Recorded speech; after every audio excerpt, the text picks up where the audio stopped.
awesome sauces. There's that smile. I tell you, lights up the whole How's room. everybody doing? Dude, yeah. Welcome to another Saturday night. Saturday night hangout after party after we were all on Tenkar's channel and hanging out and having a good old time, and then we come over here. So thank you guys for all being here, and we have the one and only Chris Clark with us. How's it going, buddy?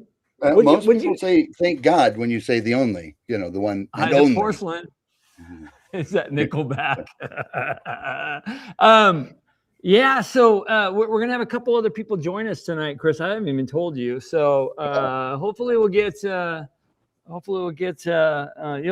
guys will see. So maybe make some surprises.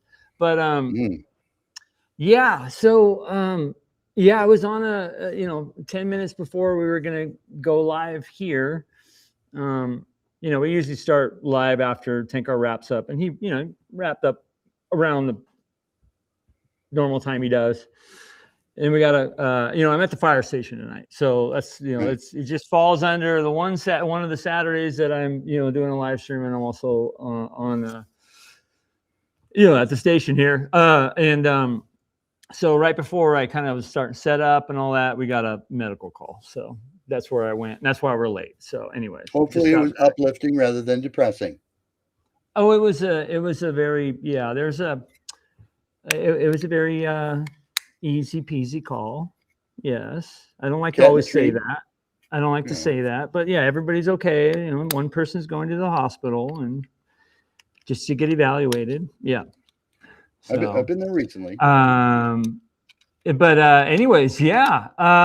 So yeah, that's where I'm at. Where are you at? Where am I? I'm in my office. There's that big bookcase behind me thing. Those are all reference books, so that's the dull stuff. And my desk is still pretty cluttered. Still haven't unpacked my D&D dice. Okay, I'm still you still don't have your dice ready. Oh, okay. Still on my borrowed set. So well, that's there's some crazy. good ones in the borrowed set, but I don't have my steel ones, and I miss my steel ones. So I do. Yeah. But, no, I've been writing my butt off on the Castle Wolfman stuff. So yeah. Okay. Writing your butt off. I got like 18 pages to go in one book, and then that book is done and in the can. So. Oh, look at that. That's too much. Yeah, that's too much. That's too close. Yeah. What do you think? Too close? Well, you can see how wild my hair is today, but yeah. Yeah. Threw the belt on the lawnmower today. So let's go to the chat. See, I know there was a bunch of people kind of waiting for things to start. Valmar Cleaver is here. Matt Sherman, the one and only Blair Blur is here. Valmar, sure, yeah, you guys were bantering back and forth before we started.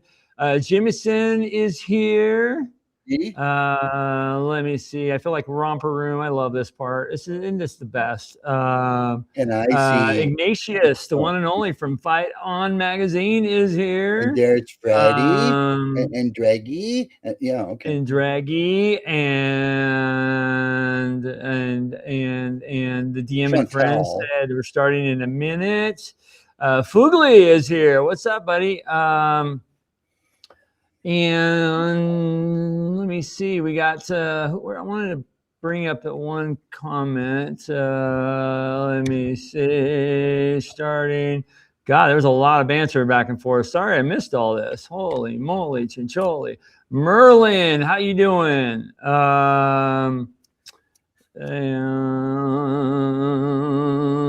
Plush Cthulhu. Somebody said they were coming from the Tenkar stream. Freezer is here. Greyhawk Dom. What's up, you guys? Tim Cafferty. All right. Mr. Rourke, the one and only. The one and only Jester. Let me see. Oh, my God. There's a lot of... Chantel Jones says, what's up, nerds? Bad News Bards. How you doing, buddy? Yeah, a lot of us probably coming over from Tenkars. But yeah, so our first guest that's coming on, besides us, Chris, because we are the host. Well, I You need an empty mirror handle, Angelo. Okay. I'll say okay to that one. So you guys want to see my uniform tonight? I do.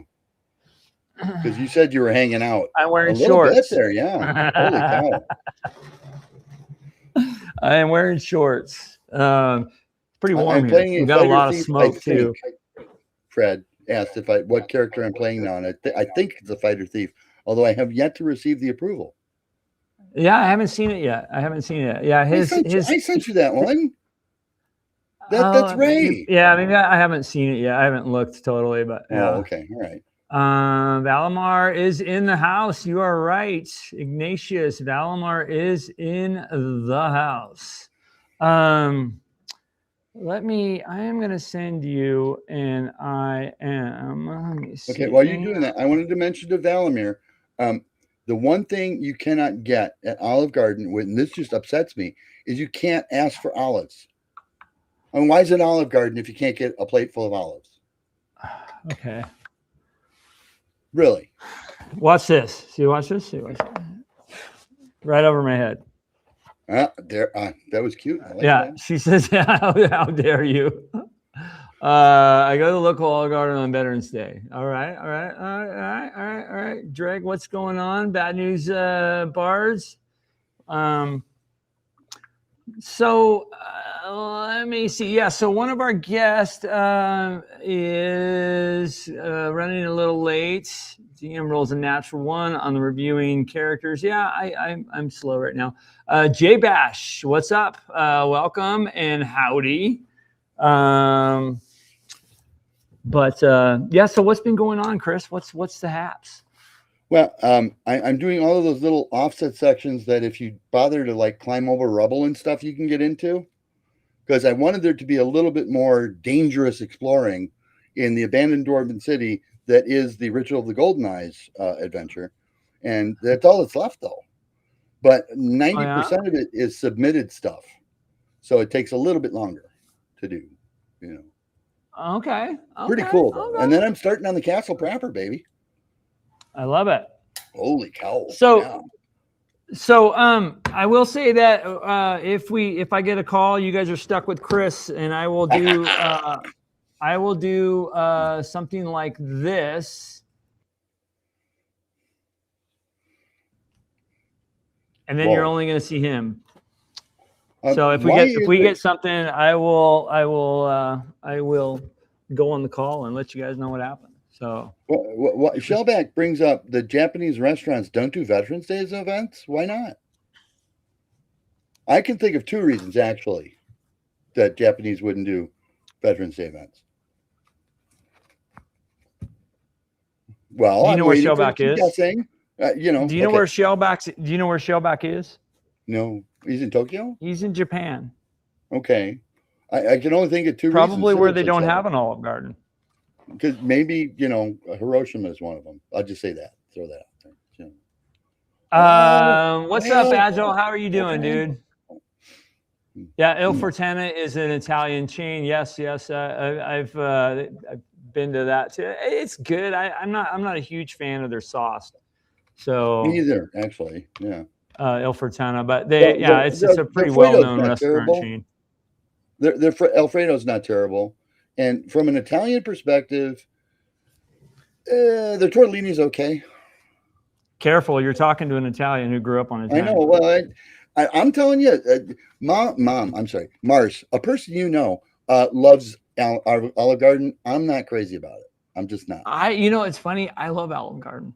I'm sorry. The only reason why I love it is because I like their garlic bread, their little garlic sticks. It's okay. I like garlic bread toastier. I like it the big flat French, toastier. Yeah. Please do, Agile. Let's connect tomorrow or later today if you like. Buca de Beppo. Yeah, I mean, yeah. God, I don't know. See, I grew up on mom and grandma's. All those chains, and we're talking about chains. Good stuff, but yeah. Brother Anselm, how are you, dude? I hear you got your package, which I'm glad. It didn't take too long to get to Canada, so I think it, from here where I ship it out, it goes to Anaheim first, and then they do all the stuff, and then do attach all the, what is it called, where the forms Customs to go paperwork. out of the country. Customs paperwork. And anyway, so so if I think you got it this week, right? So let me know what you think. I'm glad you got your package. And Dusty Leo, Buco de Beppo for the win. Okay. Buco is better than most other chain restaurants. Yeah. So where I was living in Pasadena, there was a place called Tarantino's. Yep. And I will say that it was, and it's an old, it's been there forever. And I love that place. They had one in Chicago in the 80s. And it was awesome. Tarantino's? Yeah, I don't know if they were connected. This wasn't a chain. This was just some mom and pop place. Yeah. It immediately struck me as being like, what's the movie I'm thinking of? Quentin Tarantino's famous movie, And I would always think of that movie when I saw the restaurant, but I was told he had nothing to do with it. So, which one are you talking about? What is the movie with? My goodness, my old brain is being really old tonight. Samuel L. Jackson and it's not Sylvester, it's the other guy. And Barbarino, but yeah, that one. Somebody in the chat will tell us. I'm sure. Where they're hitmen for the mafia and So, Dreg, you've been to Tarantino's? Yeah, that's in Pasadena on Green Street. Yeah, it's a really great place. I used to go there. When I lived there, I probably went once every other week. Yeah. I've really never been actually south of San Francisco. So. San Francisco. So Blair says, we don't have this place you speak of in Montucky. Montucky. Oh, God. Okay, so brother Awesome says it arrived in so happy. Thank you. Module is highlighted. The module is highlighted, bent, well used, and I treasure it. Thanks, man. Yeah, it was a play copy. Pulp Fiction. Pulp Fiction is exactly the movie. Thank you, Valimir, for saving my life today. Pulp Fiction. Quentin Tarantino's most famous. Well, yeah. I literally just watched that movie the other night. What were you referencing in Pulp Fiction? The fact that Quentin Tarantino did that film, and the name of the restaurant it's not quite Tarantino, but yeah. Okay, hang on, guys. Okay, hang on, guys. Hang on one second. All those Italian names sound the same to me. What can I? What the fuck are you talking about? Anyways, I love it. Well, I'm waiting for a couple people to get here. Pulp Fiction, yeah, what a great movie. Yeah, Caruso's in Tucson is really good. Okay, I'll have to check that out. In Tuscan, Carusco's okay, Tucson. Okay, that's Pulp Fiction. When is it Italian? Does the herb have to be stupid? What the hell? What? I said that. Oh, look. What's up, Mac Thompson? How are you? So a couple things that I wanted to let all you guys know. And thanks you guys all for being here. And like I said, we have a couple other folks joining shortly. 3 to be exact, I think. We did just hit a milestone of 4,500 the other day, and then 46 just last night. I wanted to do some type of giveaway for you guys, and because I'm here, I don't have my stuff with me that I wanted to give away or do something. Well, I have long thought that someone of your stature should be driving a much cooler car. So why don't we give away your SUV tonight? And you can go car shopping with me. Yeah, I like my 20-year-old pickup. Well, we'll get you something built before 73, which were the good ones. Those were the good ones. Well, use module is the most. Yes, but it was a play copy. The Spaghetti Factory, yeah, here in Sunday. Yeah, dude, I love the Spaghetti Factory too. That's well, I haven't been forever. $1 million. What's up, Baron? So my thought would be that, oh God, look who we got in the back in the back room. At a stream. Oh my goodness. How many gigawatts?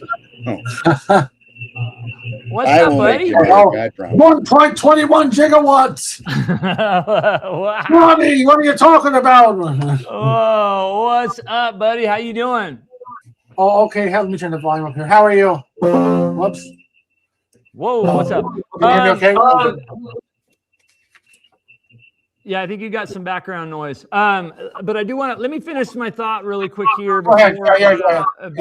before I get kind of sidetracked with this. So I wanna figure out doing some type of giveaway for this milestone of 4,600 that we just hit, which is, you guys, it's super amazing. So I'm thinking that what I'm going to do is I have a copy. Okay, this is what I'm going to do. Or should I wait till we hit 5,000 or something like that? What do you guys think? Yeah, should do one right now, a big one. I'm thinking of, I have the dual box set of Temple of Elemental Evil from Goodman Games. What do you guys think? Should I do that tonight? Oh, that's way overboard. That's why? Okay, that's just over the edge, Because what are you going to do then for 5,000? Should I wait till 5,000? Because what are you going to do for 5,000 to top it if that's what you do now? Probably give them that car that's in your garage that you need to after it's done. The parts car, yeah. Everybody gains a level. Touch of Evil. What's up, buddy? Dusty Leo. Yeah, Film Fan Mark is actually here. $10 gift, give it to the Olive Garden. That's a good one. I think it blew Mark's hair, I think. Big one at 5K. Okay, I'll do the big one at 5K. I want at 5K, you guys, I'm going to give away a full sealed copy of the Temple of Elemental Evil. Okay, so I will give that away. Sealed, yeah, it's totally sealed. And matter of fact, speaking of sealed. Oh, hey, look who's here. Hey, Steven. Be still. Hey, my dudes.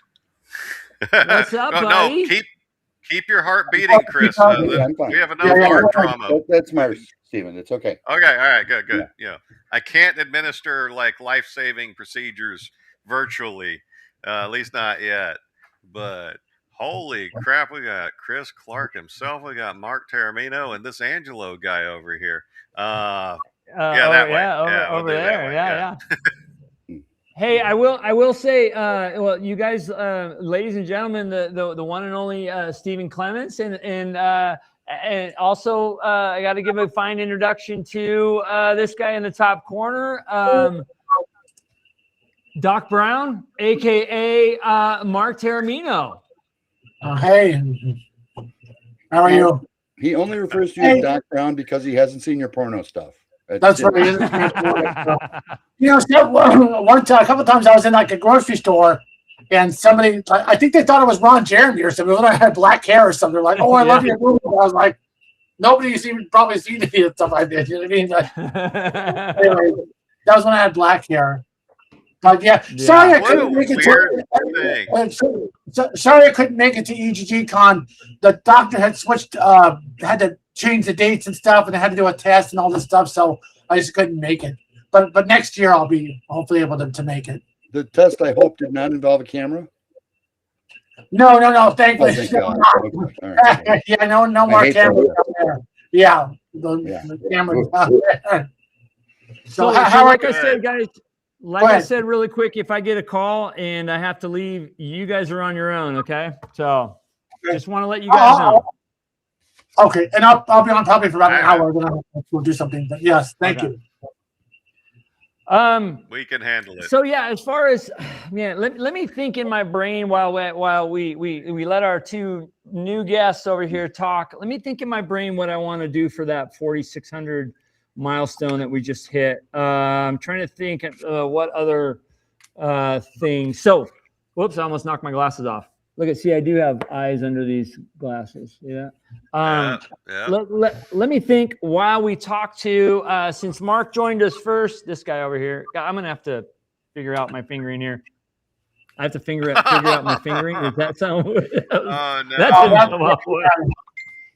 That's nice. 100%. Hey, at the same time, look what somebody actually just posted here.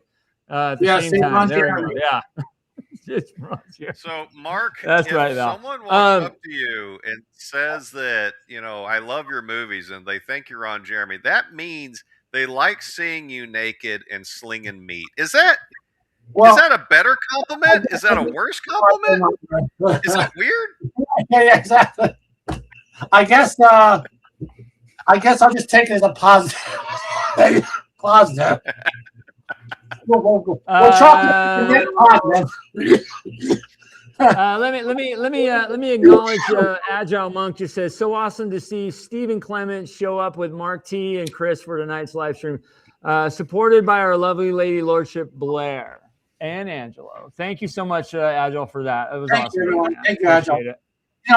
One thing real quick about one time, you're not going to believe this. I was in a grocery store in Burbank, and somebody walked up to me and said, "Oh, hey, I love your modules." It's like, what? Then I said, "What's your name?" They mentioned it. It was one of the backers or something at some point that lived locally or something. That was wrong. I was like, what? You're like a grocery store? But anyways, that was a few years ago. But it was around shortly before COVID or something. But anyways, so yeah, how's life in Japan? That's pretty cool. Good. Water. Yep. Yeah, I got water, nice and clean water. Just got back from church. We go to the Okinawan Lutheran Church here. There's like 12 of us there, plus the pastor. But that's all the numbers you need, because Jesus did plenty with that number. The Bible says where there's two or more, that's where the church is. So as long as you have another member of the faith, you're good to go. And no, it's good. And I see Shellback Bo hollering out that we are he's closer to me than anybody on the call, and I'm closer to him than anybody else on the call. Yeah. So the reason why Shellback is saying that, and by the way, thank you, Shellback. You have been one of the you've been here from the beginning, so thank you, man. I'm trying to think about what I should do for the community for hitting the milestone of 4,600 subs. Literally this morning. Realistically, it was for 4,500, which was only a couple days ago, and then last night we achieved even higher than that. So I'm trying to think about it. We'll come up. I'll come up with something, guys, and figure it out. And of course, Jimison just gifted 5 members to various people out there randomly. And dude, thank you so much, Jimison. I really appreciate you. And by the way, I'll be driving through Utah at the beginning of the month, so maybe we'll get together. Let me see. AFG is here. Advanced Fantasy Games, DM Greg. I thought you were supposed to be at a birthday party. What the heck? But good to see you, buddy. We're about 500. Yeah, you guys are 500 miles away? You and Shellback? Apparently, yeah. Well, what the heck? Why aren't you guys hanging out every morning? Ocean. Yeah. There's a Pacific Ocean between us, but or East China Sea. I'm a little fuzzy. Yeah. This now I have hung out with Raspberry Belay, who's been in the chat before, and actually it was this chat that introduced me to Raspberry Boulet, Robert Duckworth, and so my every other Sunday Lamentations of the Flame Princess game is happening this afternoon, so I'll be seeing him again then. And yeah, y'all had oh yeah, and so hi to me. I've been catching the comments. Believe. Yeah. Brother Anselm says to moon the camera. I don't think I should do that. I think that's a bad idea. Yeah. I want to mention maybe move it lower. Sorry, one time, speaking of mooning, years ago, about 3 or 4 years ago, the casting notice came in for that Jimmy Kimmel thing, and they were looking for guys to play like the plumber, and you had to send in a picture of your plumber's crack or something like that for the casting, whatever. So of course, shameless, whatever. I didn't get it though. I didn't get it. But anyways, you didn't. Hey, there you go. First. It's oh no. It's 2 tickets to the gun show. Got 2 tickets to the gun show over there. This is for Greg. There you go. Yeah, everybody. Yeah, that's what I'm talking about. Yeah. Come on, Angelo, you got to roll up the sleeves. Like Mark understood the assignment. You're showing off the goods. Yeah, nice and lean. I got a little more bulk. Speaking of getting leaner, I actually got to start working out. Oh, okay. Well, real quick, when I went into the hospital on March 9th to have the surgery, I weighed 235. Now I'm down to 210. So I've been able to maintain the loss. So yeah, I'm trying to keep going. The stone weight. Yeah, there you go. That's right. It was a stone. Technically, I haven't been 210 since 2001, and back then I was considered fat as far as I was concerned. Then I had dropped.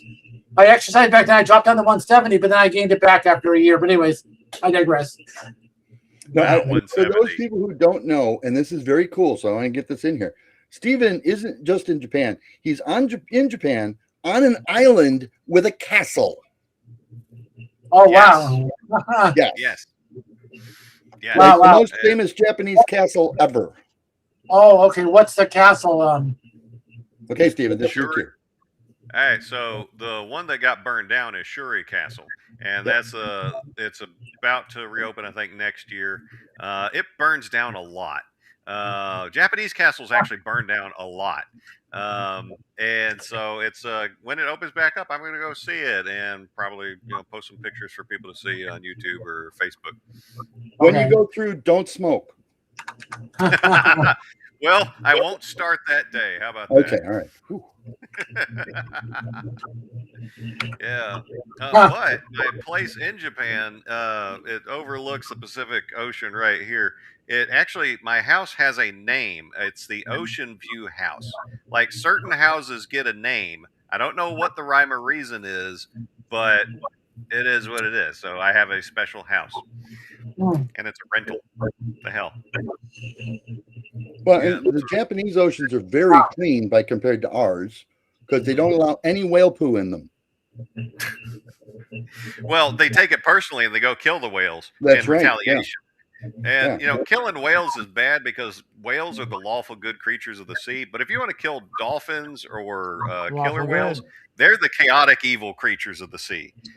Don't look into dolphin behavior and definitely don't look into orca behavior. They are folks, but the whales, lawful good. All of them are right. I'm going to counter that with Flipper. Just saying, okay? Don't look into what happened to Flipper either. Don't. Oh, okay. You won't be happy. Is he in a can? I'm not happy. I'm not going to ruin anybody's Saturday evening because we're going to have a good time, right? Yeah. Well, I suppose. Mark, glad to see you, and that's great about the weight loss. That's good stuff. Actually, through Facebook, send me your new address because I have an updated version of the Legend of the Seven Golden Demons. I improved some of the artwork and added some new one, and then I want to send you a new copy of it for your records.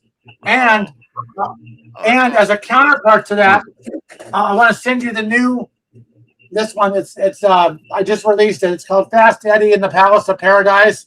It's the one about it's like a 1980s rock and roll guy dies at the peak of his fame, and he goes to hell and makes a deal with the devil to headline in hell or something, like a castle arena. It's like Phantom of the Paradise, stuff like that. It's a combination of that. So he headlines in hell or whatever and gathers the souls, and the player characters have to go in and stop him or whatever. But anyways, but yeah. It's all backwards, by the way, that Mark. looks so cool. Oh, sorry about that. Well, I made sure to back that when you had that crowdfunding. Oh, you did? Oh, okay. Oh, yeah. good. Okay. Just the PDF, so I'll take a physical copy. Oh, yeah. I'll send you a physical copy. if you want to take one, you got to wait till he's not looking. Yeah. So yeah. is Eddie happen to be Rocky Horror Picture Show inspired? Is that It's supposed to be inspired by a combination? Yeah, a combination of him and Elvis or something like that. Yeah, I tried to make it somewhat interesting and stuff. I think it came out well. You know, it didn't quite do that well. Anytime I deviate from fantasy. Oh, okay. Thanks for that. Anytime I deviate from fantasy, like you go to science fiction or Gamma World or the Old West, like my current one. So hopefully folks will like what I'm doing and support it. But you kind of take a hit. You know what I mean? And I love fantasy. It's my number one. But it didn't quite do as well. But it came out fantastic. So I think it's going to be it'll do better afterwards. You know what I mean? Than the KS. But anyways, but otherwise it came out really good. And also I just released at the same time the other counterpart to that Kickstarter was this one. And yeah. So, anyways, yeah, you got heresy, you got hookahs, you got priestesses, you got a hot chick on the cover. Yeah, that was not a hard sell to get me to back. Yeah, it sure wasn't. Right. No, it wasn't. So that's great, man. Yeah. So Chris? Oh, go ahead. Just working my little buns off on that Castle Wolfman project. To be honest with you. Yeah. Where we at? Ritual was supposed to be 128 pages. It's probably going to be about 142. And then I'm diving right into, we got all new art and a new cover for Cataract. So that's done. And I'm diving into Exordium hopefully tomorrow, which is the first in the castle. Do I have your submission? Yeah. Oh, okay. I got that to you. And do I have your submission for Castle Wolfmoon? Oh, no, just kidding. Oh, wait, hold on. Hold on. Did I just get that one's going? Yeah, that one's going on TikTok. Trust me, it's well, that's cool, man. So you have with what 7 or 8 modules in the series? There are 3 in the castle, and then just the big wrap up with the Gazetteer to make sure that everybody's got at their fingertips the reference to be able to find the one of 300 different artifact items that are in there with its drawbacks and curses and whatever else is going on. So you don't have to try and keep track at the time because, man, that's a pain. Yeah. Just give them the name of the item. When they get it identified, flip to the Gazetteer and look it up. Yeah. Yeah. And for those in the chat, they had talked about a submission. So Chris had invited different folks to create a magic item, an encounter, a room, or whatever to put into Castle Wolfmoon. And so I sent him one. But as part of that process, he sent out like the working copy of this Gazetteer, kind of the world Bible for the setting for Castle Wolfmoon. And even that rough copy was already a complete setting guide. It was very detailed, and I felt like I understood the place right off the bat. So if you're adding more to it, that's well, you got to have all the individual critters and their lifestyles and why they give diseases and how those diseases affect things. All that's got to go in somewhere, and I don't want to pad the adventures with it. Yeah, I hear you. You want to keep the action moving. Right. You want to keep it short, sweet. You want to make it not weigh it down a whole lot. I hear you. Well, because if you do, then when the adventure later is given away, it's all highlighted and it's done. Oh, I'm sorry, Angelo. Yeah. Oh, are you digging at Angelo for I was, actually but he's sharing his? He's in the midst of something important here, evidently. I don't know. Playing World of Warcraft or something. I don't know. No, I'm trying to figure out something's going on here. Uh-oh. Is it all of us or is it just one? I think we got Russian hackers. There's something going on around here. No, I'm trying to close stuff on my computer. Is it choppy at all for you guys? Mine's okay. A little bit. No, While Steven is a little choppy, but good God, what's come from halfway across the planet. Yeah, but I mean, Steven's coming from Japan. Yeah. I hear a little bit of background noise from Mark. Me, I'm always perfect. Chris, I don't know about you. I don't know what's going on with you. I used to be very conceited. Now I'm perfect. It's okay. Wait, hang on a minute. Hang on. I got a response. I got one of the air conditioners, so we'll see if that helps. You look a little warm, Mark. Yeah. I think that's hot. Yeah. I think it's I think you just had some stuff in the background. I mean, but this is in response to Chris.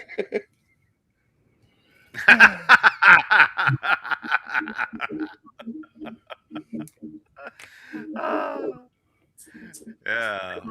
Well, 1930s radio anyways. commentator sounds okay for our speaker DM. And speaking of folks in the chat, I saw Matt Sherman holler out at me earlier today. Yesterday morning, my time, so Friday evening, y'all's time. Matt Sherman was in my weekly D&D game, Basic Edition. I'm teaching my niece and her fiance how to play. Matt got in on it. Another North Texas regular, Alex Zitch, got in on it. And one of my old Army buddies, the one that I think I mentioned previously on this show, he worked at the primate sanctuary in Florida, so he knows Bubbles the Chimp. So now I am, say, from me to him, from him to Bubbles to Michael Jackson. Now I have a direct line connecting me to Michael Jackson, the King of Pop. And now, since you know me, if you didn't already have one, now you have a connection to Michael Jackson. Channel that connection, baby. Wow. I want to see you channel some Michael for us. Come on. Don't make me start moonwalking. Don't make me start moonwalking. Speaking of Michael Jackson, did we ever talk about that, Steven? The new Michael movie. Did we talk about that at all? Yeah, we did a little bit, and I kept it. So that was you I talked with. Light. Yeah, because he got done so dirty, and he totally didn't deserve it. I'm a big Michael fan, actually. Well, I love his music. Yeah. Well, I thought I liked the movie, the latest movie. Yeah. Yeah, I heard it was great. Yeah, I haven't checked it out though. Oh, you haven't seen it? You haven't seen it? I haven't seen it, but Bill Barsh is in the chat, y'all. Holy crap, man! Look, everybody. Oh yeah, and there is a little rumor that a person you might know, Bill, and I think you too, will be on the show next Saturday. I think it's next Saturday. Yeah, what's the next Saturday? The 15th? No, yeah, something like that. So we're gonna get that. We're gonna get Pacesetter back on here because they got some big stuff happening, and I want to talk about that. Nice. Yeah, Bill, how you doing, buddy? Good to see you. Thanks for being on here. Film fan Mark, who's this guy? Who is this guy? LOL, Bill. So yeah, it seems like life's been pretty good for you over, and you're having a good time. Yeah, work is great, and work for the hospital for the U.S. government over here, and I manage their contracts, and staffing things like that. I work with great folks, both in uniform, out of uniform, the Japanese locals that work for us, bunch of cool folks, and got a great place. We finally got it all outfitted. We got our household goods received to the state, so now I've got way more D&D books and Endless Quest books, and I think my entire Pacesetter collection of like 5 or 6 books are now here, because I made sure to bring all of those with me, because I want to play the ones I haven't played through solo. I want to play through the one I have. I want to play it again and maybe run other people through it, and yeah, so already into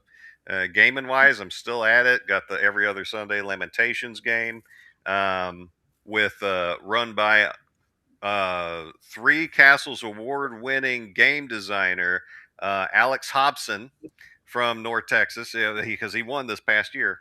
Him and from James Raggy's outfit, running us through his award-winning setting. Oh man, Bill Barsh. If Bill Barsh says you're a legend, you gotta be careful. You gotta watch out. Hey, there's no denying it. And Yeah, then, if Bill says it, there's no denying and it. then once a month on Discord, I'm still playing On Guard with my friends back in the States. And if anybody on the call wants to check out On Guard, hit me up. We'll get you in, and you can jump in whenever you want to. And then my weekly basic D&D game to stay in touch with the folks, and it's great.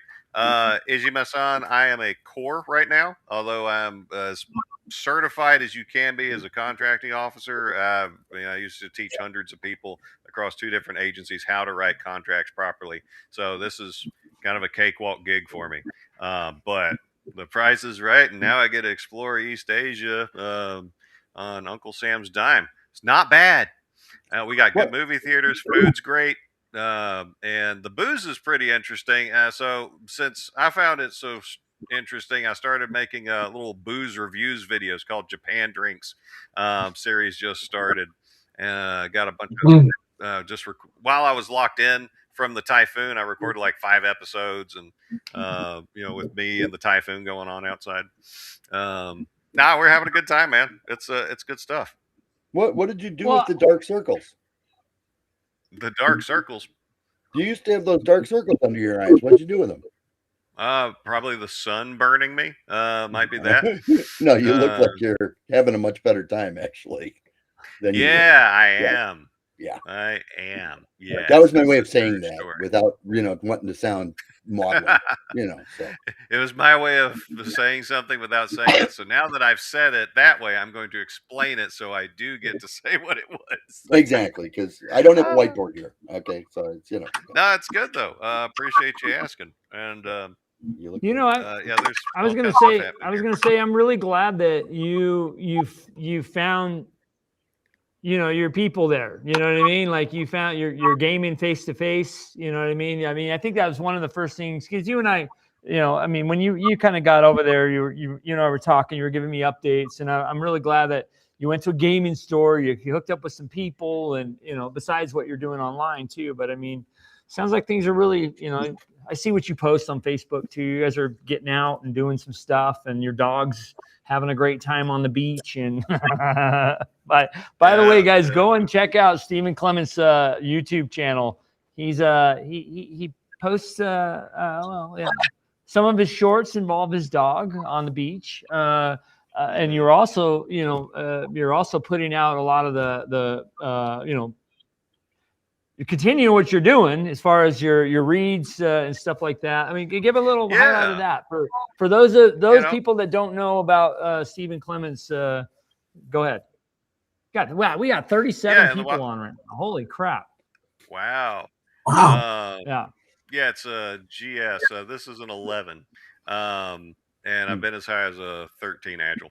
So this, as we just mentioned, in the wild world of booze, you can come explore it with me. At least all the stuff I can find in Japan, and it's some really good times and some bad times. But like he mentioned, I get a variety of stuff. I don't just do one thing. I don't just do gaming. I don't just do movies. But I got a bunch of movie reviews up, and they're a lot of fun. It's an ongoing series because I'm a movie buff. A lot of other people are movie buffs, and I see people in the chat that have been watching and commenting, and I appreciate that. It's great. But I got cute dogs. I got cute cats. I see pretty things. I share that with people. I do dramatic readings of stories I've written, of stories that other people have written that I like. Maybe I've helped them edit it. And but getting back to RPG reviews, Bad News Bards, that's my boys. They've been seeing me in the chat. Back to RPG reviews. I just finished and uploaded. It's not released yet. The Thief's Challenge 2 module for AD&D Second Edition. Because apparently I'm the only vlogger that I can find that ever even heard of the challenge series. I've already done all 4 in the first challenge series. Fighter, cleric, and this will be fighter, cleric, wizard, thief, and their modules designed to test. Oh, hey, we got a VIP. Glad to see you. Good to see you too. I was too, actually. Good to see you. Hey, how's it going, Marsh? How's it going, he says? Oh, it's going pretty good. Every week it's a little better. She just gave him a little drop of honey. Did you bring enough for everybody? Oh, that's good. Oh, thank you. Great. Good night. Night. Good night. Yeah. So yeah, getting back to the RPG review series, which I've got a review of one of Mark's, probably his most iconic one. And Vampire Queen. Yeah, the Hanging Coffins of the Vampire Queen. That thing. Oh yeah, that was my first one. I just released a new. I think I'm on version 6 or something. I'll have to send you a new PDF. It's got some updated stuff in there. But anyways, yeah. Oh, and go ahead. I didn't interrupt you. Go ahead. Okay, Bill had taken Legend status away for me playing On Guard, but apparently now it's back since I'm talking about Thieves Challenge 2. And then after Thieves Challenge 2, the last one in the challenge series that I haven't covered is Wizards Challenge 2. So we are going to end on a good note because I like that one. And then we'll get into some other RPGs. I've got a long list of them to check out because there's so many interesting ones in the world. And I look at it not just from the did I like it perspective, but I look at it from design and editing perspective. Like, does this make sense? How useful is this to somebody? Mark, he's been subject to some of my help before. They gave me a special thanks credit, so he must have liked it. No, he helped out. He helped out a lot with the Legend of Seven Golden Demons with stuff. He's in the special thanks for it. Yeah, because that was a tricky module to write because it's very very unique, right? I mean, it's a unique. It was innovative. It did different stuff. Thank you. Yes, somebody told me also new, and I think you succeeded. Oh, thank you for that. Yeah, because in there is a real world like improv to do, like that whole. I think it's the Pride encounter or something. So it's like a real life theatrical acting improv, but I added some more personal stuff to it, and it makes it very unique. So folks made comments to me about this very unique module and encounter. But anyways, go ahead. I didn't mean to interrupt you. Go ahead. Yeah. No, you're fine. And if you're into role playing and you're into the devils or demons of the D&D universe, then this is a good module for you to stretch your acting wings. Now you still have to get in big fights, but there's more than just that for you to do. And speaking of editing, it looks like I'm locked up. Nope. Okay, you are moving again. Good deal. So, but Jeffrey Jones of RPG Ramblings has kept me busy while I'm over here. I've gone through a couple rounds of editing his newest Kickstarter that successfully funded, Sanctum of the Whispering God. And that's the third in the series of the Whispering God series. And he's going for more like some of the old school like Savage Worlds, Conan-esque field succeeded. And this one involves a lot of desert survival and dark rituals. It's really cool. And I'm saying that not just because he's paid me, because he hasn't actually paid me yet, but that's coming. He's giving me plenty of money. I'm kidding. But he's also I think he's already teased the Dark Mythos adaptation of Call of Cthulhu to Shadow Dark, and he gave it to me to do a treatment on, and I really liked it because it gives you the stuff that you come to expect from H.P. Lovecraft inspired game material, but it adds new material, like new dark entities that are involved, and the way he operationalizes it, it's not just, it's this big conspiracy and it's everywhere, and you as the DM have to figure out how all this works. And so then you have to do a lot of work to figure out, okay, well, how do I implement this into my world? He gives you lots of ways to operationalize the information, and I found that very useful. And some of the art, he's already dropped that on Facebook at least, and it's some good stuff, man. So and then I got my own projects I'm working on, but flowcharting is not necessary. Is that what you're saying? Flowcharting not necessary? And that's what I try and do when I'm trying to look at how a plot intertwines. You have a much better way to He makes it more useful faster for you. Okay. You don't have to do as much prep work to figure out, okay, well, how do I use this unspeakable eldritch evil in the world? He gives you plenty of ways to do it, and they're substantially different. Well, I mean, you do have to design your own adventure. Okay. It's a setting material thing. Right. It's not a module. I'm just trying to get you to shine on more for him because you know, that's what we do. Yeah. And, but what he also impressed me with the audacity of some of the evil that happens in this thing. And that's pretty hard to do. You know, when it comes to Lovecraftian horror, I'm pretty inured on that. So when you impress me, that's pretty. When you get me going, good job. I thought I did that anytime I dropped my pants. Or no, never mind. Yeah. No, hey guys, I gotta filthy-minded people. Oh. Hey guys, I gotta relocate. Internet is flaky over here. I gotta go in the office. So okay, keep going. Okay. Angelo's being sent to the office. You're gonna get a tour of the fire station. So hold off, but keep talking. Go to the showers. Yay! Wait, it's not June anymore. Family show. We can't go to the showers. Family show. That's true. No, it's pretty warm out here, Stephen. It's Well, look at poor Mark. He's melting in his chair. Yeah, it's about 100 out here, and I have a small like old apartment that was built like in the 50s. So when it's 100 degrees outside, it's like 100 degrees inside. And when it's freezing outside, it's freezing inside. You know what I mean? But anyways, my computers wouldn't work in that kind of environment. So you've got good computers at least. I've got fans that blow on the computers also that help cool it down. But yeah, you've got more fans than you realize, Mark. Oh, that's not what you meant. Right. Yeah. Oh, get out of here! Look at that cool does firehouse. He have bigger fans than he realized? Right. Well, that's why people mistake him for. Never mind. That's Right, they mistake you for. Yeah. Okay.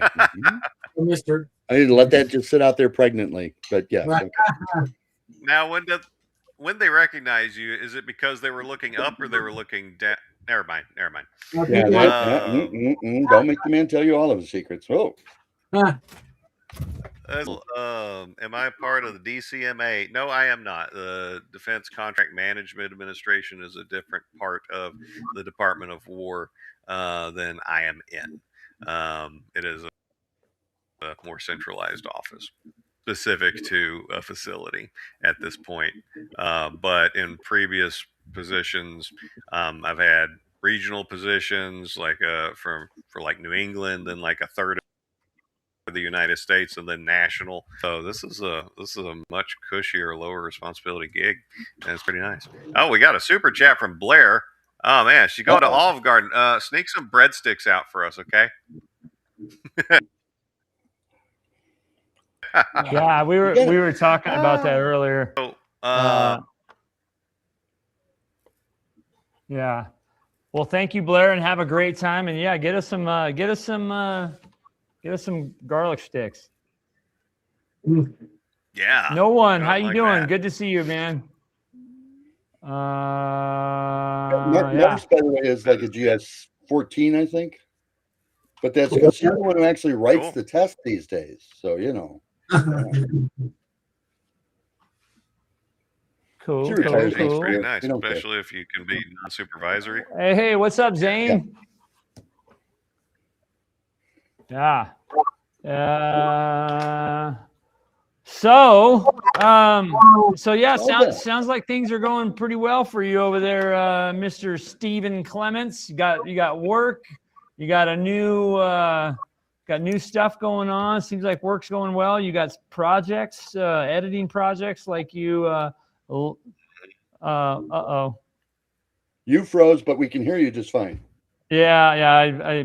It's what happens when you pull the USB cable out of your camera. So, anyways, sounds like things are going really good, dude. So I'm super pumped for you. Yeah, thanks. Appreciate it. Let's talk to the guy in Vendersburg. How are you? RX Mooten is here, dude. There's so many people that here right now that is I'm loving seeing you guys. Thanks for everybody for being on. Wow. You don't like owe Really them all cool. money or something, do you? And Zane Daniel says, hello, friends. Yes, have a great time tonight. Zane, we got to get you on the show soon. We were talking the other day. I got to get you back on. So, Mr. Mark Terramino, tell us what's going on. I mean, I know you got a new Kickstarter you're talking about. I can't bring up any images. The internet's really flaky over here. But I didn't know. Yeah, that's fine. Yeah. If you would like, put in the chat the Kickstarter URL, and I will put that up for everybody to see. Okay. By the way, while he's doing that, I do want to bring up something that, and let me see if I can do this without blowing my computer up, because you know we like to support everybody here, right? So there is a gentleman named Advanced Fantasy Games. His name is not that, but that's his company.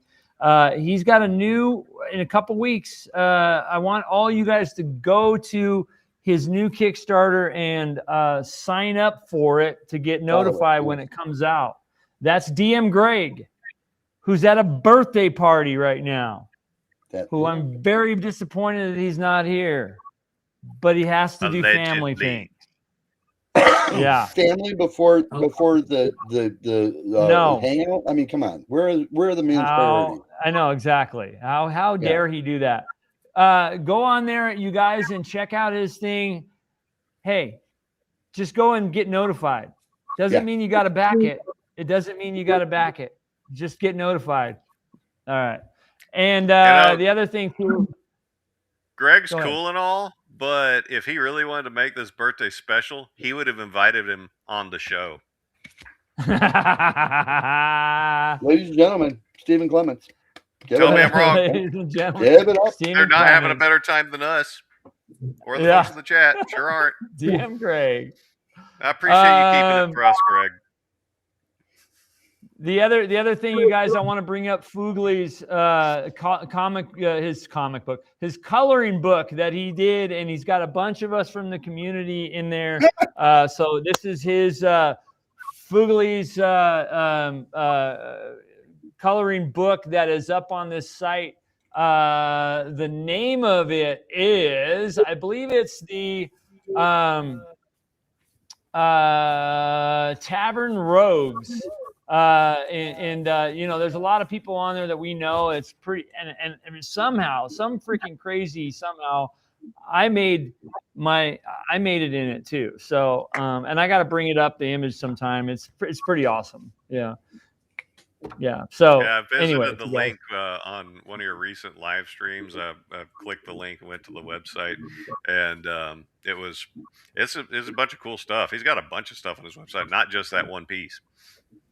Yeah, he's a really awesome artist. I mean, to be candid, he's the one that did the logo for this channel. I'll bring that up really quick, because I mean, I just think this is so awesome, and it's not because it's a picture of me. I just think he's a great artist. You know what I mean? Like, look at this guy. What the hell? I mean, yeah, he did that, and that's very complimentary. Strokes. Yeah. Does it? Let me see. Let's bring this up again. Ready?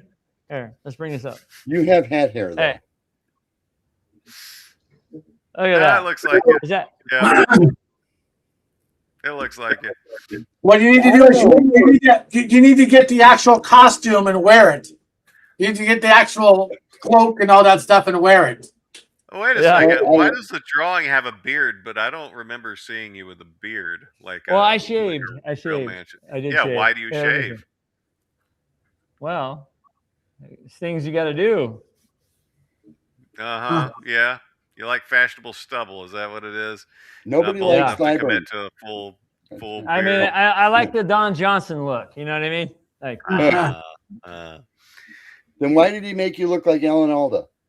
No. Hey, there it is. I'll take that too. Yeah. I'll take that too. Dang. No, but Agile chucking friendly fire there. Oh man. Agile. Wow. He makes you look so much.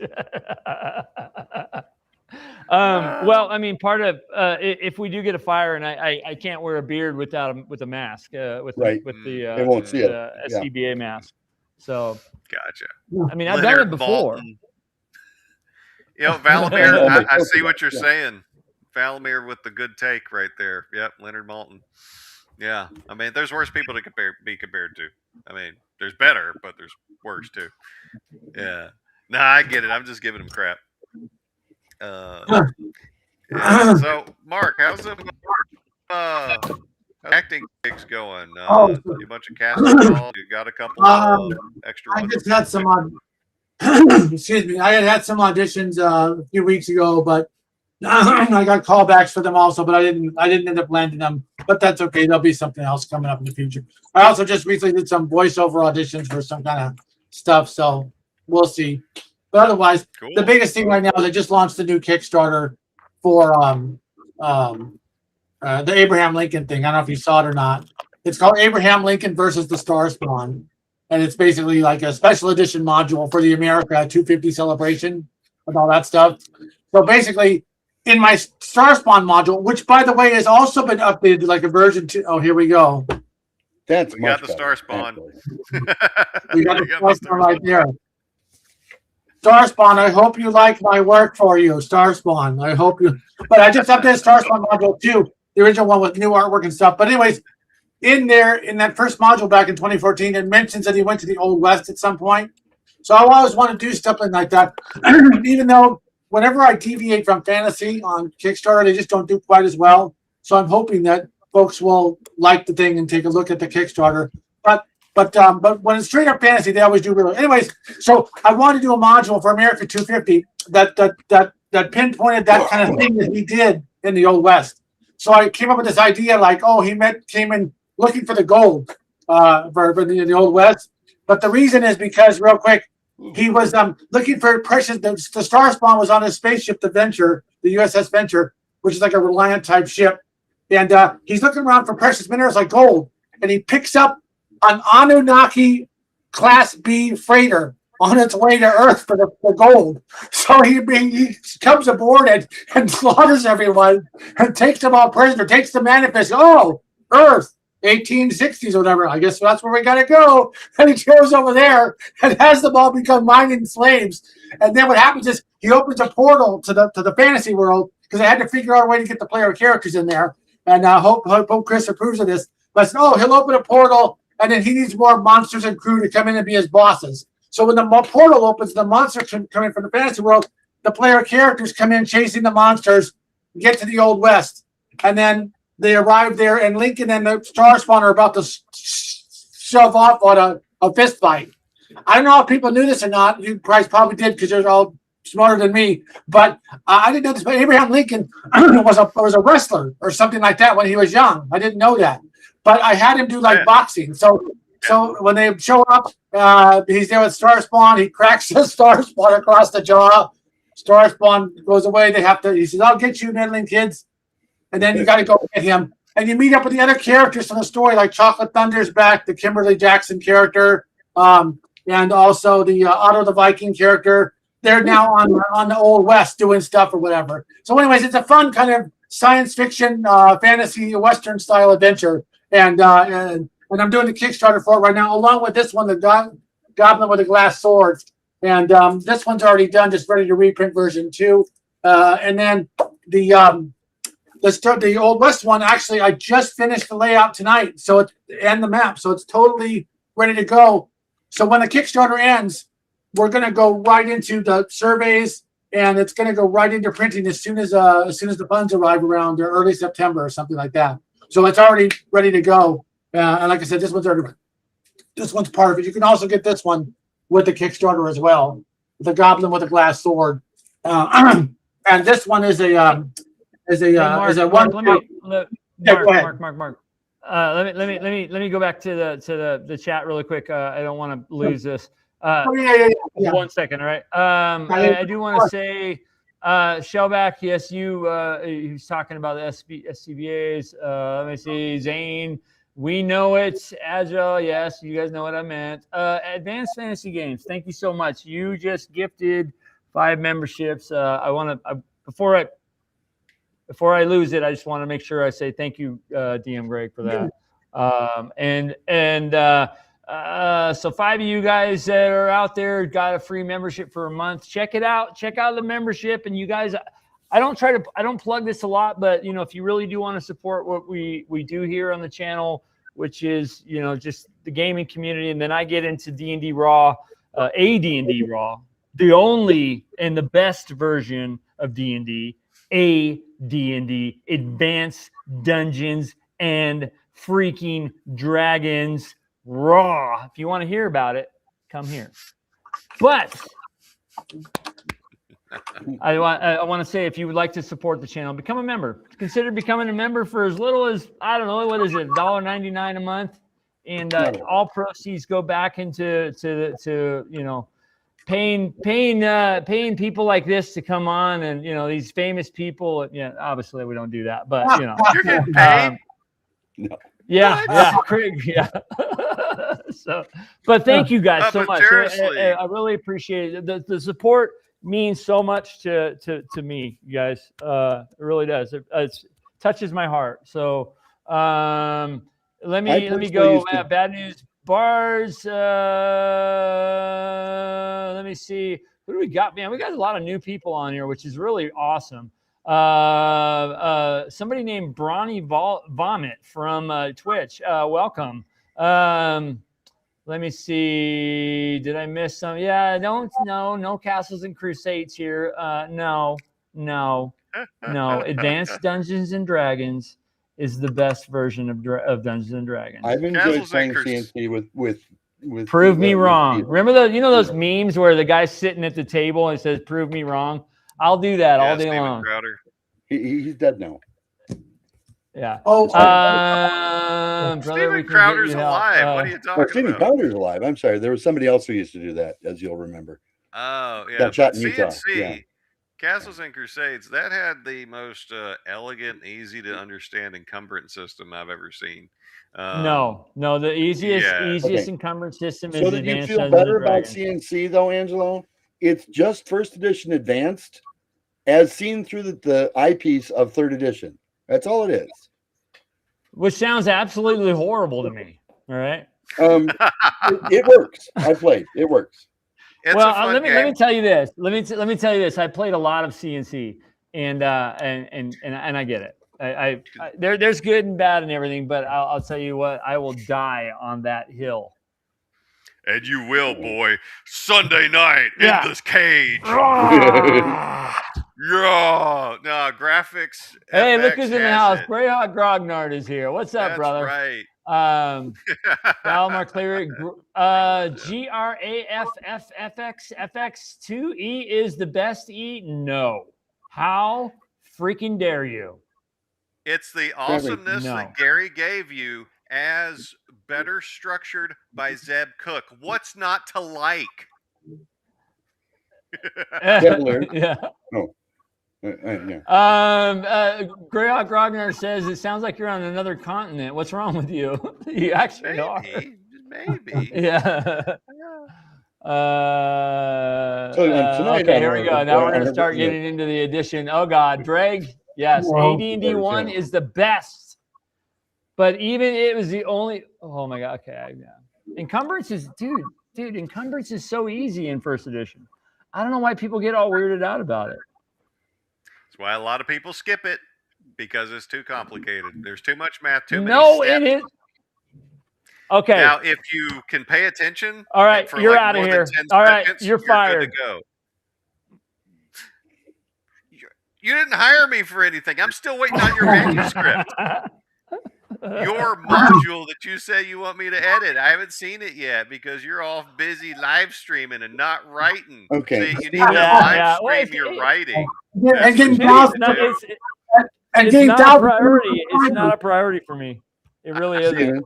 By the way, Team Angelo, congratulations on your success with the burst and the subscribers and everything. There's a very simple way to streamline figuring out encumbrance in first edition raw. Okay, are you ready?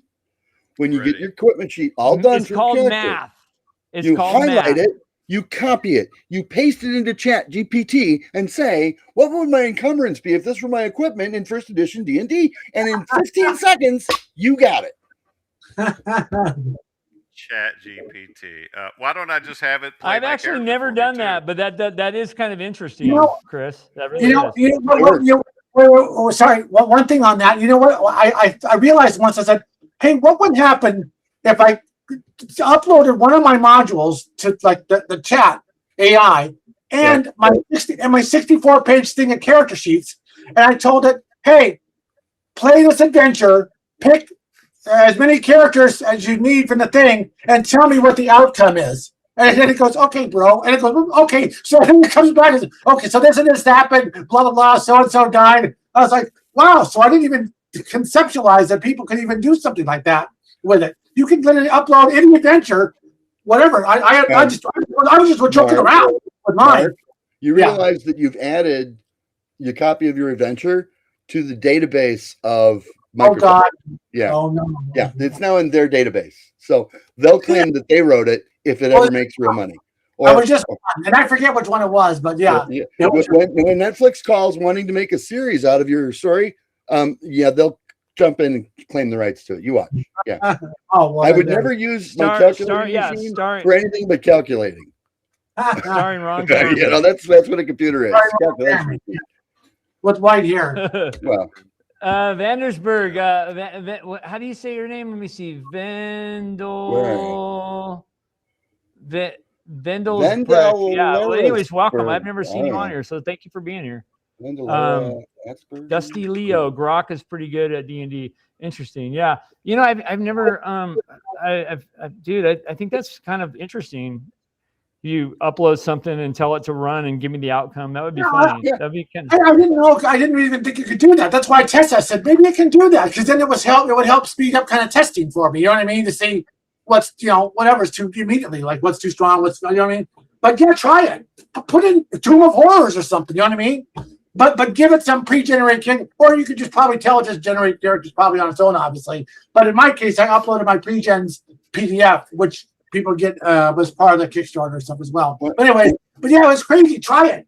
When I throw in bulky items into my adventures and I want to know what's the encumbrance is going to look like, I just ask Chat GPT.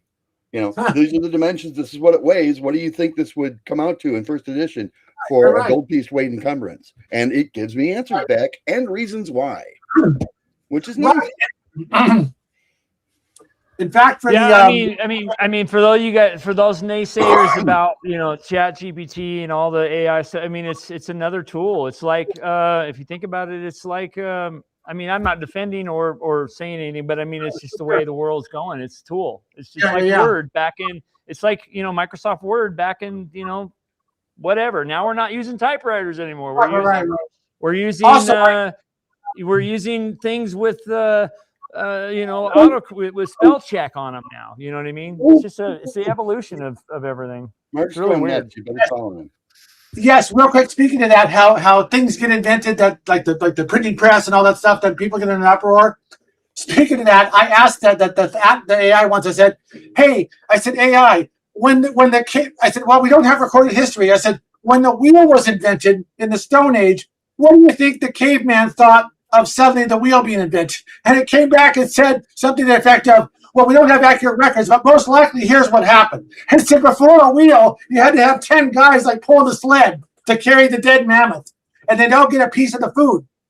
Once the wheel was invented, it said it probably just took 2 guys, and then suddenly 8 guys are going, hey, where's my village tribal's not going to give me my food. So, for my portion of the week, because it only takes 2 guys to wheel the thing now. So it's just kind of a fascinating thing when you think about it, how the technology, but then again, it creates new jobs for other people, multiple, you know what I mean? As well sometimes. So it's just kind of interesting. But I thought that was kind of funny how it talked about the wheel, you know what I mean? How it affected people even back then. Well, one last thing, real quick. My Secret Machines of the Mad Master, my number 6 book or something, moving Maze of the Mad Master, was all about a guy that invents technology and gives it to people, and it starts doing their laundry and doing other things. But then the people get in an uproar because it took away their jobs. This is way before the AI thing.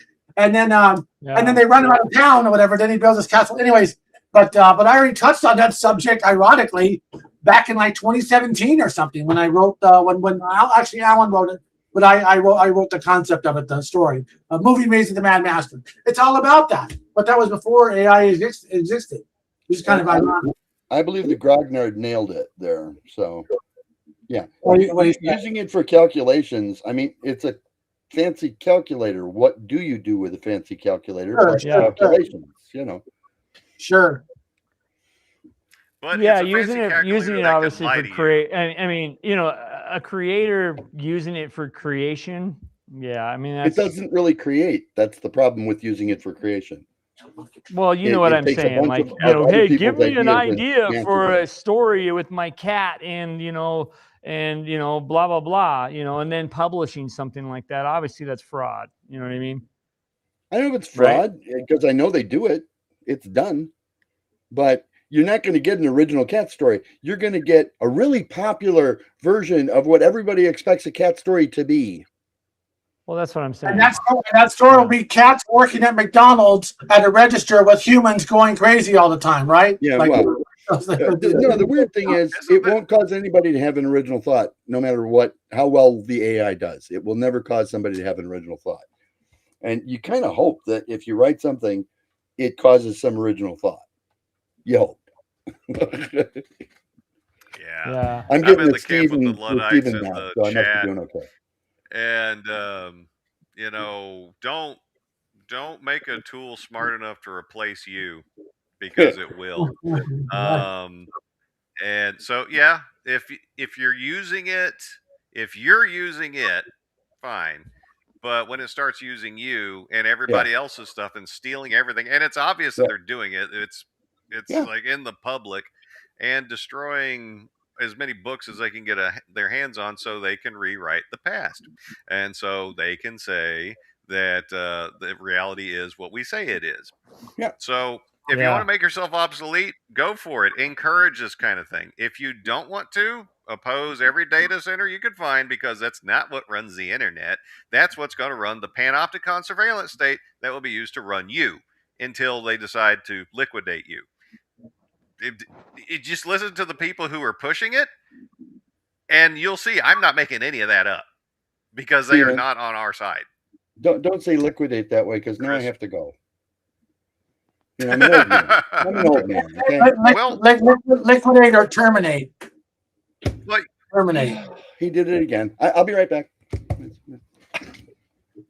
Oh, he's gonna go liquidate. He's gonna go liquidate. Man. Joe. He's gonna go liquidate. Joe B. Holy crap! Look at the jug behind Chris. I never knew those things. If this is a family-friendly show, we might want to blur that. Oh wow, this is the first time I've seen that.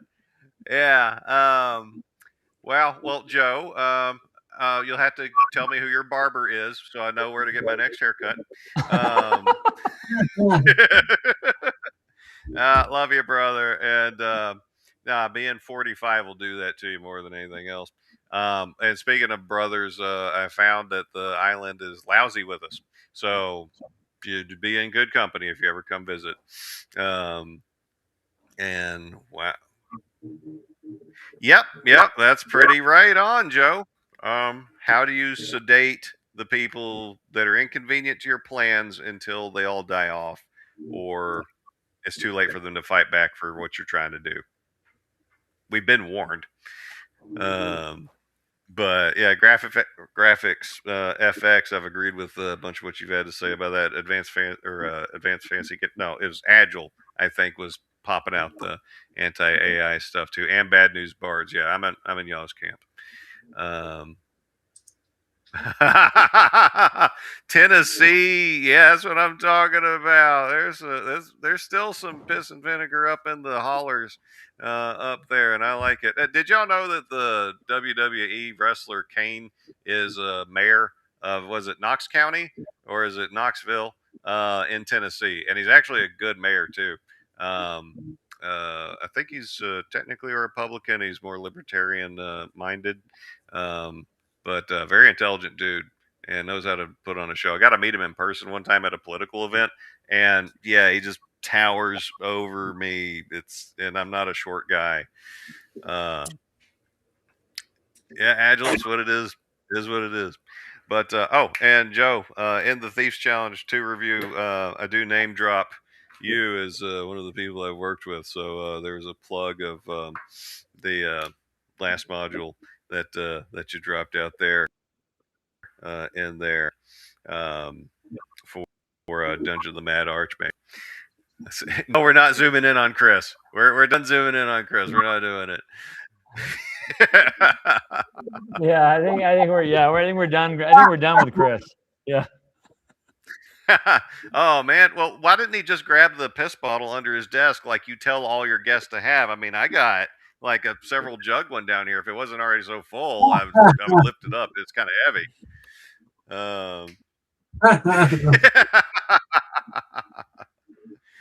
Yeah. SCAQ2H, big TSR fan. Well, welcome. And I do see a lot of new people on here tonight, and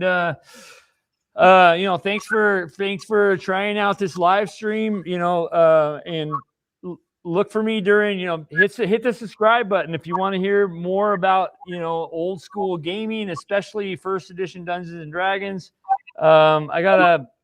I think this week I have a couple long forms coming out. Part 2 of an alignment series I got. Another one is coming out is yes, Tankar and I are doing another separate collab that I think comes out on Thursday or Tuesday, where we're going to tackle some other subjects. Joe Block, myself, and Tankar are both doing a collab weekly and live stream on Sundays. So we cover, and I got a couple Greyhawk videos coming out. There's a lot of stuff coming out. So give it the DM and friends a chance. Check it out. Subscribe to the channel, and some really good videos coming out this week. Some good subjects. Today I did a video that was part of my Hommlet series, where I'm talking about what was today? Today was the Inn of the Welcome Wench, and I wanted to kind of get into some of the background of it. So next week is going to be the Trader's Establishment, and then the following week is I'm going to get into some of the themes that Gary had and kind of dive into that a little deeper. So, yeah, let me know if you guys like that, those of you guys have watched. If you're new to the channel, jump on in. It's a lot of fun. So, and we get people like these guys up here to join and have discussions. And we were supposed to talk about clerics tonight, but look what we're talking about. I have no hell idea what we're talking about. And Chris is back with his boob mug. Mm-hmm. And of course, clerics are the leaders of any real adventuring party. So it's just good. Yeah. Unfortunately, they make bad decisions and they kill the whole party. Noble. I want to say noble decisions, but By the way, you killed our PG-13 rating with your boob mug. Oh, I spotted it because I don't need a very strong prescription. It's just on my table back there. I didn't put it out to where I thought it would show up anywhere. Sorry about that. Wait a minute. Hey, don't maximize him. We're not trying to show it off, right? It's there somewhere. Yeah. Oh, you saw it when I got up again, right? Yes, that's what happened. For whatever reason, the camera immediately focuses on it the minute I get up. Well, why wouldn't it? Well, it's eye-catching. Hey, so quick question, you guys. I want to resolve this right now, because I did mention this at the beginning of the show, and thank you for the comments, guys, about the series. I really appreciate it. Yeah. 4,500. I wanted to do some type of a giveaway for the subscribers of the channel, because we hit 4,500. Well, a day or two later, then now we're at 46. We're gonna hit 47 in a couple more days, probably. What do you guys think that? And you guys, this is ask me from the answer from the chat. You guys, what do you guys remember? Like, is there a module that I have we can do, or what do you guys think on the in the panel here? Any ideas what we can do for everybody in the chat right now? Let's think about this. I'm trying to remember what I got, because at 5,000 subs, I'm going to give away. I have a sealed copy. Well, I have several copies of the Goodman Games TOEE reprint that they did. I think it's like a box set with 2 in there, right? Do you remember that, Stephen? Right? And I think one of them I want to give to you, right? Didn't I say I was gonna? Yeah, send that over to you or something. That's why he's got the long face. Massive. They're awesome. Yeah. So I have one. I want to give that away to one lucky person when we hit 5,000 subs. But what should I do right now? When you hit 5,000, are you going to do like a Q&A? Like sometimes when they hit certain numbers, they'll do like a Q&A and stuff with you about your background and stuff like that and all that stuff.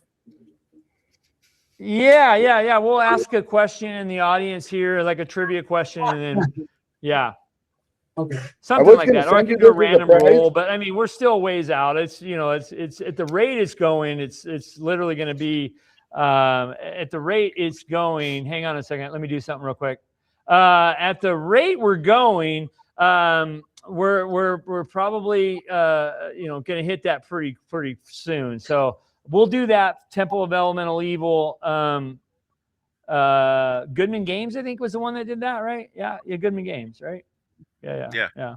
They did a massive box set of all kinds of extra material, and I listened to the YouTube videos of a couple of guys that worked on it, and they talked about how they're expanding this area, that area, because like particularly the elemental plane portions of Temple of Elemental Evil, very undeveloped, and so they give you more to work with there, and it was really good listening.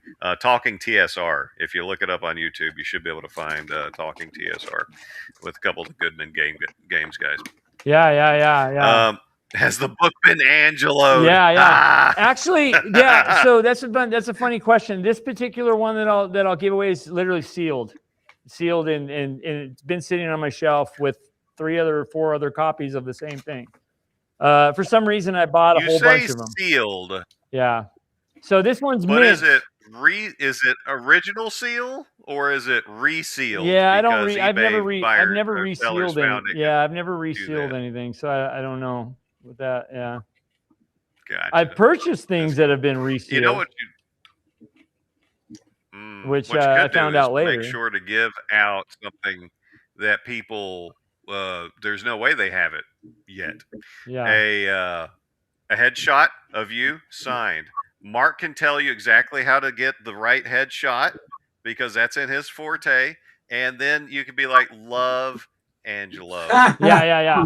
That, my friend, one of a kind. Well, Chris. Yeah, Drag put like a big heart with a kiss or some kiss lips on there.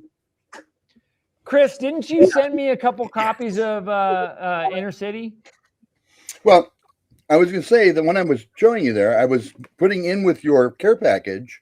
I can send it direct if you want to give it away tonight. It's one of the collectors. It's signed and numbered. Okay, for the 4,600 right, for tonight. Milestone. Let's do that tonight. How do you? So Chris, since this is coming from you, how do you want to determine the winner tonight? Randomly. Wow. How's that, huh? That's about as descriptive as wow, the weather is there. Yeah, okay. Wow. I think there's an app called Comment Shark that you can put in a YouTube video link and it'll pick a random comment based on any criteria that you say. So because, I think again, it's okay to use it as a calculator. Put all the names in Chat GPT and tell Chat to pick one. Oh, there you See you, Joe. Boy, Hey, that'll Joe, get us take in care, total man. trouble with people Take who care. hate AI. Yeah. Joe, I'm sure I'll talk to you tomorrow, but see you later. We're texting back with this whole anyways. Oh, Blair is now listening. Cool, Everybody be quiet. Blair isn't listening. Everybody be cool. Am I yelling? Don't talk about coffee. Am I I yelling? don't think so. You were for a while there. You were. Under the understanding that anyone can understand English, regardless of their background, as long as you say it slowly and loudly enough. Chris, thank you for that insight. Yeah, so what's the name? Comment what? What was it again? Oh, I think it's called Comment Shark. Comment Shark. It's some kind of app. I've seen other YouTubers use it all the time. And you can just pick one. Why are you yelling, Mark? Mark, why are you yelling right now? Why are Am you I yelling at me? No, I'm just joking. Okay. So yeah, you can have it. You put in the URL in your video, and pick a random one, or you can give it criteria like everybody that said. Barron says no more. Okay, so that's we're talking about 88 miles per hour. All right. I think that's a really great idea. I have just been given the signal from the wife that I must duck out for now. And it totally doesn't have to do with Joe disappearing and then giving me some sort of secret occult summon. So don't think that at all. But great seeing y'all again. Yes, good to see you. I'll be back more often now that we're settled. Hey, see you later. It's really good seeing you, buddy. We'll chat later. Yeah. Send me your Facebook so I can mail you those books. Will do. And everybody in the chat, great seeing you. Catch you later. All right. See you later, buddy. Let me bring this down here. I'll go down here. You go up there.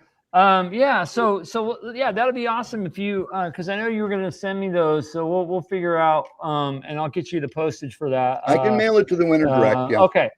Should we ask I don't know. I can't load that program up. Oh, maybe I can. Hang on a second. Hang on. What was it called? Comment Shark? Yeah, it's called Comment Shark. I think it's like an app on your phone or something. Okay, let me see. Okay. Several YouTubers use it. Let me see if I can, because you'll need the link. I'll need the link for this, right? Yep. Yeah. I just put in the link. I'll need the link for this show. Let me copy this.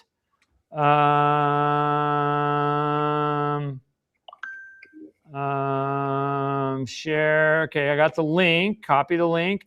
Okay, you guys, hold on. Don't go anywhere. We'll figure it out. I'll take door number 2, Chuck. Okay, I like that. I like that. Okay, Comment Shark. Let's see. I'm gonna use my phone. Comment Shark. Here we go. Look at that. Comment Shark. What the hell? Okay, if I have to register for this or give an email or something. I don't know. Okay, here it is. Here it is. Okay, I'm putting it in, guys. I'm putting it in. Here it is. Show me. I've never used it. I just saw people use it. Yeah. Oh my God. It wants me to install it. Yeah, we're not doing that. Okay, that's fine. Yeah, I didn't know. I've just seen other people use it. Vote is okay. So we got yeah. So we got a question. Vote, is Olive Garden dress up worthy? No, don't dress up for Olive Garden. It's a casual place. I don't wear sweats. Yeah, I would wear shorts. Also, DM Angelo, if you want, I can put in any one of my stuff if you want also. But if you don't want it, that's fine too. So no problem. But if you want, well, I would give away a copy of like a TSR module, but I'm not at home and I don't know what I have to give. So I appreciate Chris. I think that's. I mean, you were going to send me a bunch of stuff from Intercity Games Design to do that. So I appreciate that. Let me see. Unanswered questions. Yeah, this isn't going to work. I'm going to ask. Okay. I'm going to ask a crazy question. All right, you guys. What if I just ask a AD&D question, and you guys, who the first one to answer it correctly, will win. How's it, like we used to do back in the days, right? Without technology, even though we're streaming. What do you guys think? Yeah. Okay. Let me hear from the crowd here real quick. While you think of the question, yeah. And folks, pay attention. A $50 value. Okay. Oh wow. Wow. Yeah, Wheel of Names. I don't know what Wheel of Names is, so. And this is number 41 of 50. There were only 50 of these ever printed. Wow. We had like 6 left. So Yeah. I got a question for Chris. Okay. SCA says yes. Okay. All right. So. All right. What's a good question we should ask? Oh, why don't you ask him about which spell is the most OP, and then just pick one, a level and a caster of your choice, Angelo. Because there's an awful lot of OP spells. You don't like that. No. You don't play spellcaster, so you don't like that. Okay. No, I hate. I hate. I know you do.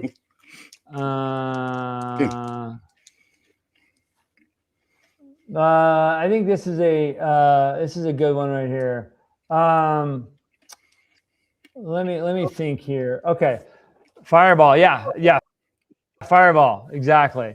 There's 42. All right, I love it. Go ahead and talk. I'm coming up with a good question here. Yeah, I'm trying to think of one as well. That's while I'm munching peanut M&Ms, but it stays in your mouth, not in your hand. I think the M&Ms were invented for like the military or something, so they wouldn't melt or something when they were out wherever they were at. I think, but yeah, think so. So string or nothing at all. Yeah, there you go. Why cannot Druid use straight What blade? is it, damn my lich? Okay. Right? I want to make sure. I'm going to make sure this answer is correct. And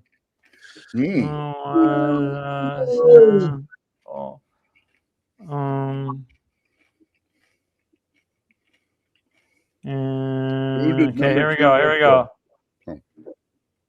Because I want to word this right. I think I worded the last question wrong. Yes. Okay.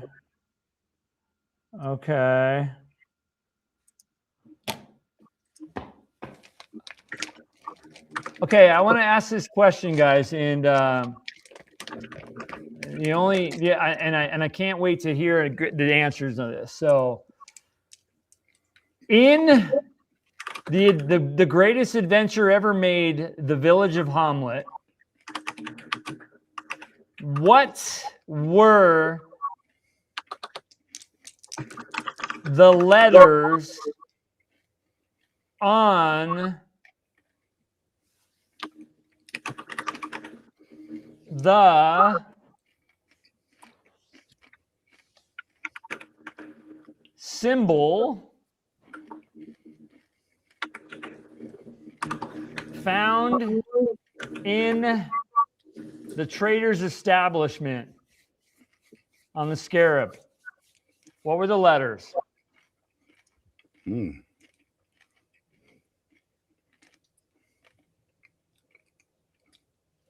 It's a trick question. There were no letters. No.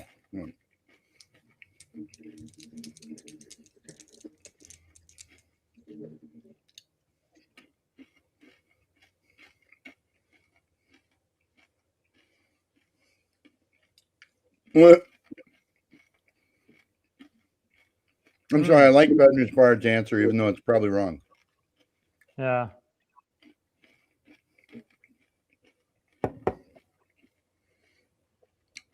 What letter is crab? Greg got it.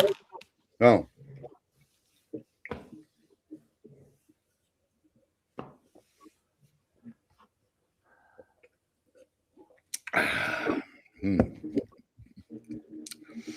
And that amulet, that scarab, that amulet was basically supposed to give anyone access to the Temple of Elemental Evil.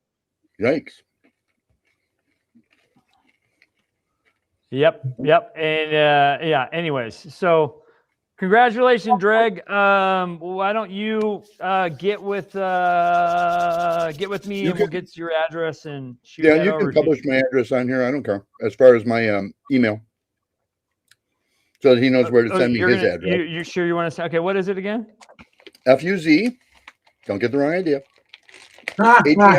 HERO at AOL.com. All right, everybody email him. Everybody already does. It's too late. Yeah. Is AOL like? Oh yeah, sorry. Go ahead. I get like 400 a day, dude. Trust me. Everybody already does. That's really cool that a lot of you guys knew that answer, though. There's a bunch of people that knew that. Yep, pass through the purple curtain in the Greater Temple. Yep, freely. Yep. It's actually described a little bit differently. No one is a consequence in the Temple of in T1, but I think Frank made it more about the purple curtain and all that stuff. But yeah, T1 basically just Gary gives a little blurb in there about giving them access to the temple because they're really the traders are actually temple spies. One of them's a 10th level thief, and the other one's Donos is a 10th level thief, and Greymag is a 7th level assassin, and they're both temple agents. So yeah. Yeah. For his, it was supposed to be Well, for the history buffs, Loth, changed it. They kind of, anyways. Orth Journal, Gary Gygax talks about what happened wrong in T1 in the Temple of Elemental Evil. Who should have been in there and who shouldn't have? Because Loth is mentioned in there, but it was really supposed to be Zookmoy. But anyways. Blair thinks the three initials are shrimp ravioli carbonara. Oh. You're too late. Greg already won. Yeah, in D&D trivia it's tough too. Yeah, because anyways, one time I think it'd be kind of cool. One night we do D&D trivia. What do you think? That'd be kind of fun. I know you have a bunch of good questions. Make it a team sport though. Yeah, I did. No one of consequence. I changed it back to Loth too. I don't know if you guys saw my video about because of my deep dive on Hommlet. I prefer to keep it back to Loth too. That's mine. I think because Zookmoy is imprisoned. I mean, her power is nothing, right? It's just her followers. So her influence is kind of zero. I don't know. Maybe not. I don't know. But I like the Loth story better than I do like the Zookmoy. I mean, realistically, the reason why is because Loth is hot. I mean, Zookmoy is kind of too in a creepy fungi type of way. Loth is much more goth. Yeah, Loth is a little bit more. Well, I mean, the pictures of Zookmoy are pretty. Yeah, but she's a little fungy to me. Yeah. And you always got to be careful about that. Yes. Yeah. All that. Shower well when you get home. That's right. Yeah. Crown of the Witch Queen's Lore. Yeah, very interesting. Yeah, cool. I'll have to check that out. I changed it back to Loth too, though. Anyways, so what else, guys? Did you give me the link to your new Kickstarter, Mark? I keep trying to post it, but it doesn't seem to be. Here, hang on a second. Watch this. Can you do it here? Oh, okay. Yeah. Can you put it there? Or is that on your phone? No, I'm on a computer now. Well, he did. He did it right there. I had to do a different way this time. How's that? No, and it's not the queen of spiders, all right? It's the demon queen of goth girls. Oh. That's really who she is. She's not. Now you're really spiders. changing a lot of stuff, okay? And you're going to get a call from Frank. Oh Please my God, cease and Greg, you're desist crazy, changing dude. Look at what he said. Look at this. I got to close the chat. Loth is hella yoked. LOL yoked. You know what those are, right?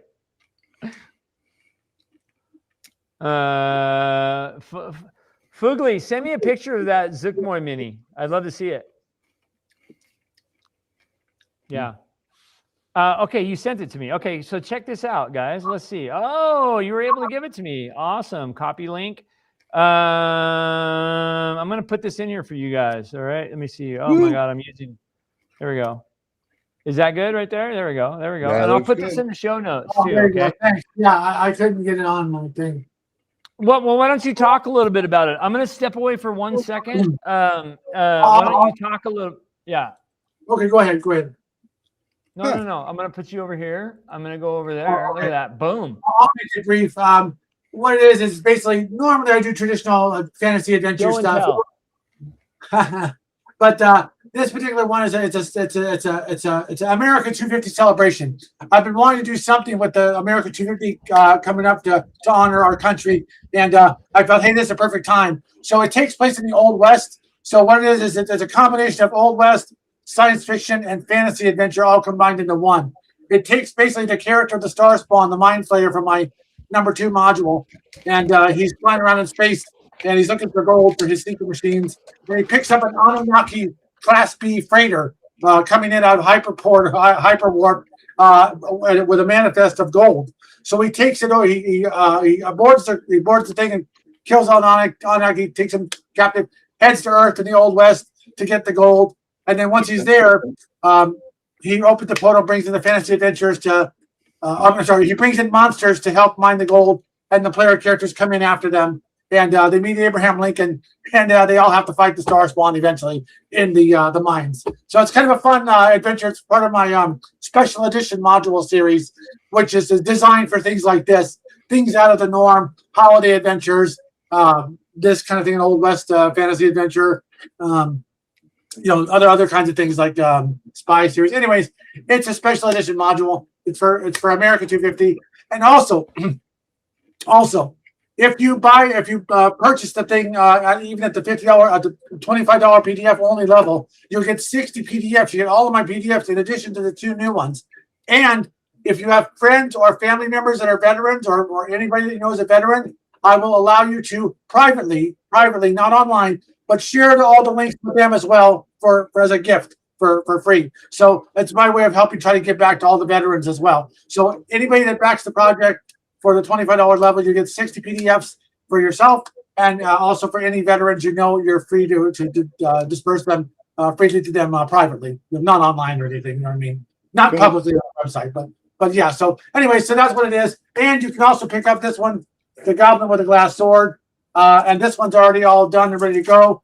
And the other one, I just finished doing all the layout today, so it'll be ready to print and ship in early September as soon as I get the funds for the Kickstarter. There's going to be no delays on that one. Instantly, the current Kickstarter, once it ends, we're going immediately to print. So there's no delays on that one. So with the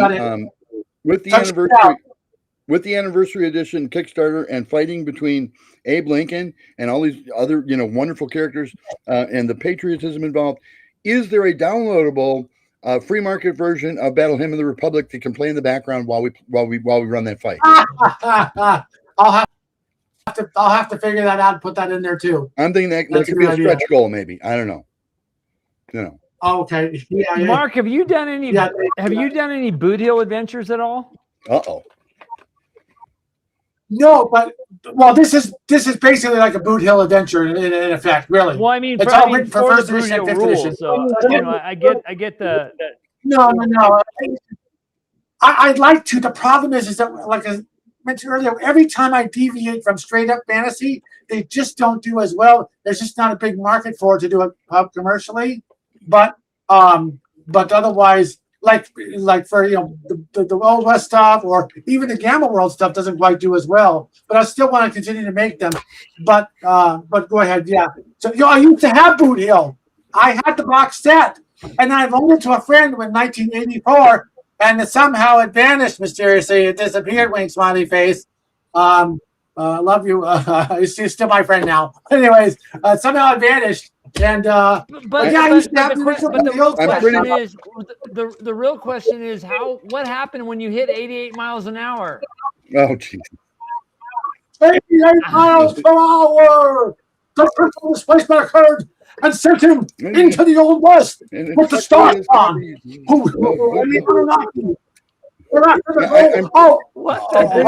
I'm pretty sure if you publish for Boot Hill that it's not covered by the SRD, and you will get a C&D letter. Yeah. Right. Well, that's why I wrote this one for first edition and fifth edition. Much smarter. Hi. Hey. I'm good. I guess I'm the substitute Steve.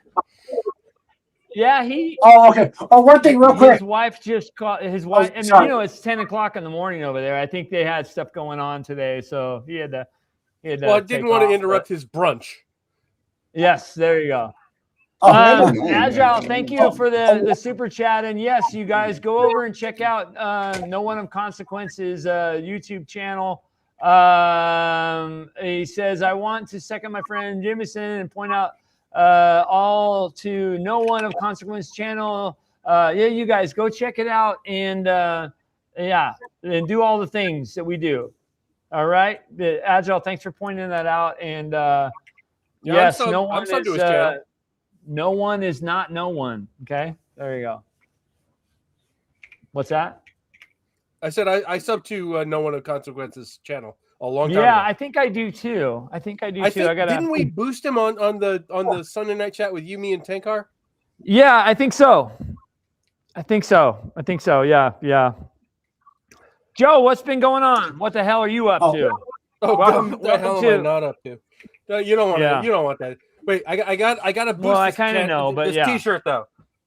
If you know, you know. And I thought this was just the coolest T-shirt from from a channel that I'm good friends with. It's just such an obvious thing. If you know the Outer Limits episode and you know the Misfits, so Mark knows. Mark knows what I'm talking about. That was a great. The Outer Limits. Outer Limits was an awesome show. It was. Did you ever see Manos the Hands of Fate? Both versions, all three versions. Yes. Oh, okay. Because when I wrote my Palace of the Dragon's Princess, in there the dragon cult leader's assistant is named Torgo. It's basically like the Torgo thing. It's a satyr or whatever. So because at the time I saw it, I was like, oh yeah, that's interesting. Let me put that into the book.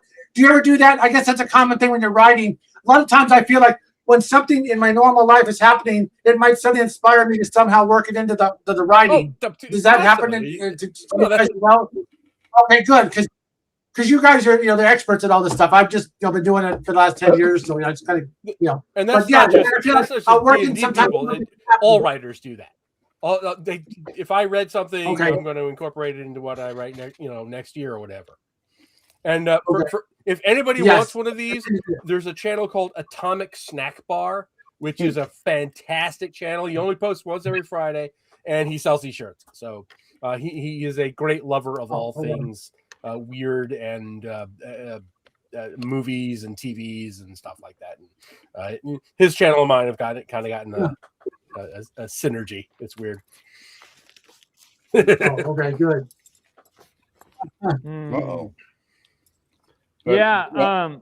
Angelo's getting out his pizza bag.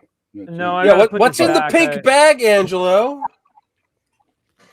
It's my mask. Oh. Or my Ooh. Oh.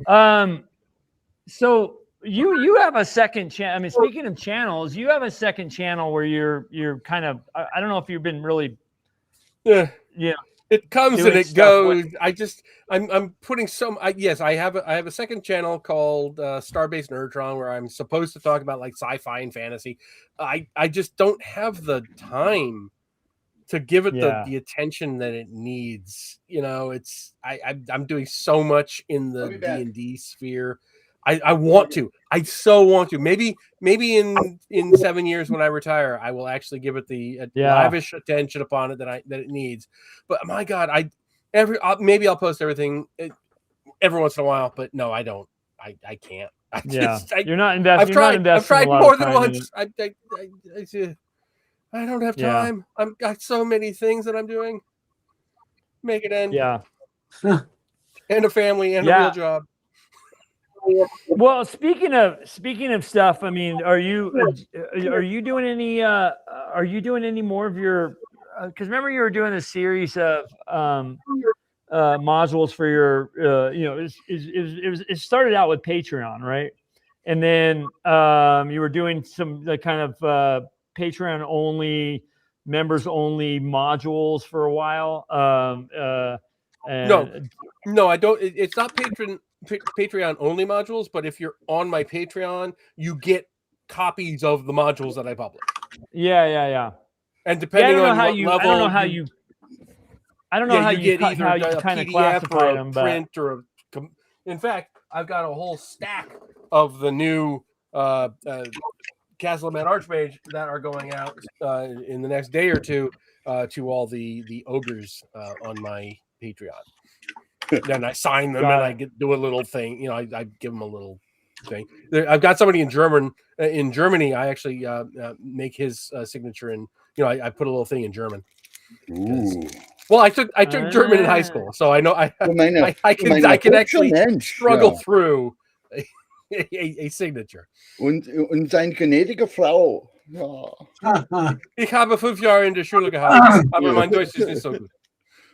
Yeah, I only speak a little. So, yeah, I just wanted to find out what I just said. Basically, I wanted to find out what my parents were swearing at me when they were talking and figured I couldn't understand them. So yeah. Jokes on them. I was going to also just kind of give a shameless plug. This last Friday. God, Chris, it's like watching an episode of Mad Men. He is. He's mad. Yeah. No, in smoking. On the spectrum, Anyway, I was real quick. I just want to give this a little shameless plug that every first and third Sunday, Greyhawk, Ragnar, myself, and Eric Tankar do a live stream. I hope a lot of you guys that are on that. I see we had a couple of viewers drop off, but for rewatchability, anyways, we do a live stream on a topic that we release on Fridays, right? So this last topic we did Friday was about clerics. 3 different takes on clerics. I kind of just gave, I talked about them being labeled as a heal bot, right? And clerics are so much more than just a healing agent, right? Well, Joe did another take, so did Tenkar. So if you get an opportunity, go check out Joe's video. Hopefully you've seen mine. Please do. Go check out Joe's video on Friday. I need the views. Yeah, you need the views. No, but next week, you blew me away with views. Yeah, I was pretty blown away myself. Anyways. But what I was going to say is you, myself, and Tenkar have come up with you guys are nuts. Tenkar is the craziest I've ever seen in my life because he's always chunking numbers and trying to figure out this and that. But what's funny about him is he has mapped us out. You, me, and him has mapped us out to like November, for video, like the next month or two. Yeah, it's weird. No, it's more than that. Okay, maybe it's okay. Maybe I'm being a little dramatic. I don't know. All I know is I saw this list and I was like, oh shit. You know me. I want to know. I won't. I love planning ahead. I want to be able to do my videos. Yeah, I do too. Like a month ahead. Yeah. Yeah, I'm out probably about 2 weeks right now, even though I haven't done next Friday. But So you guys tune into that. Go check out his cleric video, and check out mine if you haven't. And we got another one coming Friday, and then I think we have a live stream in next Sunday. Sunday night special, which has always been a lot of fun. I think we hit the most viewers we had 100. We passed 100 viewers, concurrent viewers. Yeah, it was 100, and we have. Oh, okay. Yeah, we had. I think that we were at 127 or something like that, which is nuts. Agile Monk just gifted 5 members on the channel. Thank you so much, bro. I really appreciate you. And he said to you it's something in German, which I have no idea what it is, unless I use Google Translate. I speak good German, and I love the ladies. Yes. One of my first high school girlfriends was a German, and she was a German foreign exchange student. Ooh. Yeah. My wife is German. Yeah. I've always dated girls with big hands. Yeah. So, yeah. Okay. Agile, thank you so much for gifting the memberships. That was really awesome. And by the way, put up Agile's next comment, because my God, dude, you're not the only person, but you might actually be the most influential person who has that opinion. No, but I mean, dude, thank you. Wow. Wow. I can't. Yeah. Well, believe me, it's come up in a number of instances, Joe. It really has. Yeah. Okay. Yeah. All kidding aside, it's stupid that they did not ask you. Just downright, in my opinion, stupid. Look, I did post a whole video a couple years ago saying "F you, Watsy," so I can understand why they haven't. Oh, sticks and stones. And okay, I'm not under an NDA on this. I'm under an NDA, but not for this, as far as I'm aware. I did send a letter to Wizards of the Coast, to the new person in charge of whatever, and I said, I would love to do this. I would love to licensing the new licensing guy, and I sent him a letter. It's like I would love to get a license to do a Greyhawk 1E module, something. Yeah. And and I in the letter I said, look, I've been critical of Wizards of the Coast in the past, and you're saying the right things, and I think this would be a great opportunity to if I can embrace Wizards of the Coast, that might go a bit of a ways to healing the breach. Haven't heard back. I'm not sure they're interested in healing the breach. I'm really not. I know I am. I think they're saying the right things. They've gotten rid of the right people, the people who've been mouthing off, and I'm cautiously optimistic that but I'm going to. I really hope you're right. I'm going to. There's still a lot more of them over there, though. No, I'm going to reserve final judgment. So many people are prejudging the Melf book and the Tasha book, and I'm going to. I'm not going to do that. I'm going. Well, we got to see it. You're right. I want it in my hand. I'm not going to say, "Oh, this is going to suck," because they're at least making the right noises. Let me tell you my opinion with Dragonlance and Dark Sun. It's not a Greyhawk. I agree with you, but let me tell you this. Sure, they're saying the right words, and I have not said this publicly, but this is my opinion. Sure, they're saying you and I know a little bit more information inside, right? Which we can't really talk about, but they're saying the right words. That's great. I am skeptical that Luke and the other people that we know that are involved have the creative power that they want to put out a good product. We'll see what happens. Jay Scott, they're going to put a great idea out there. I think let's see what happens. Yeah, Jay Scott. I don't know. Jay Scott is involved in the Melf book, and Yep. I've known him for years and years, and I think so have you. And he does have the creative chops. And I think it's unfair to say that. No. You're misinterpreting. Okay, what I'm saying. Okay. These guys, of course, are the right fucking people to be doing this. Does that mean that Wizards is going to let them put forth their idea? In that context, without destroying in that contest, there appears, from what I understand, from what I've been told, there is a difference between the D&D Legends and mainstream Wizards of the Coast stuff. So the D&D Legends is the stuff that Salvatore's doing and Luke's doing, and yeah, sure. And they have pretty much full creative control over the books that they're making, except that Wizards has final approval. So like they can't do. And that's the thing I'm worried about. But the final approval. Let me finish.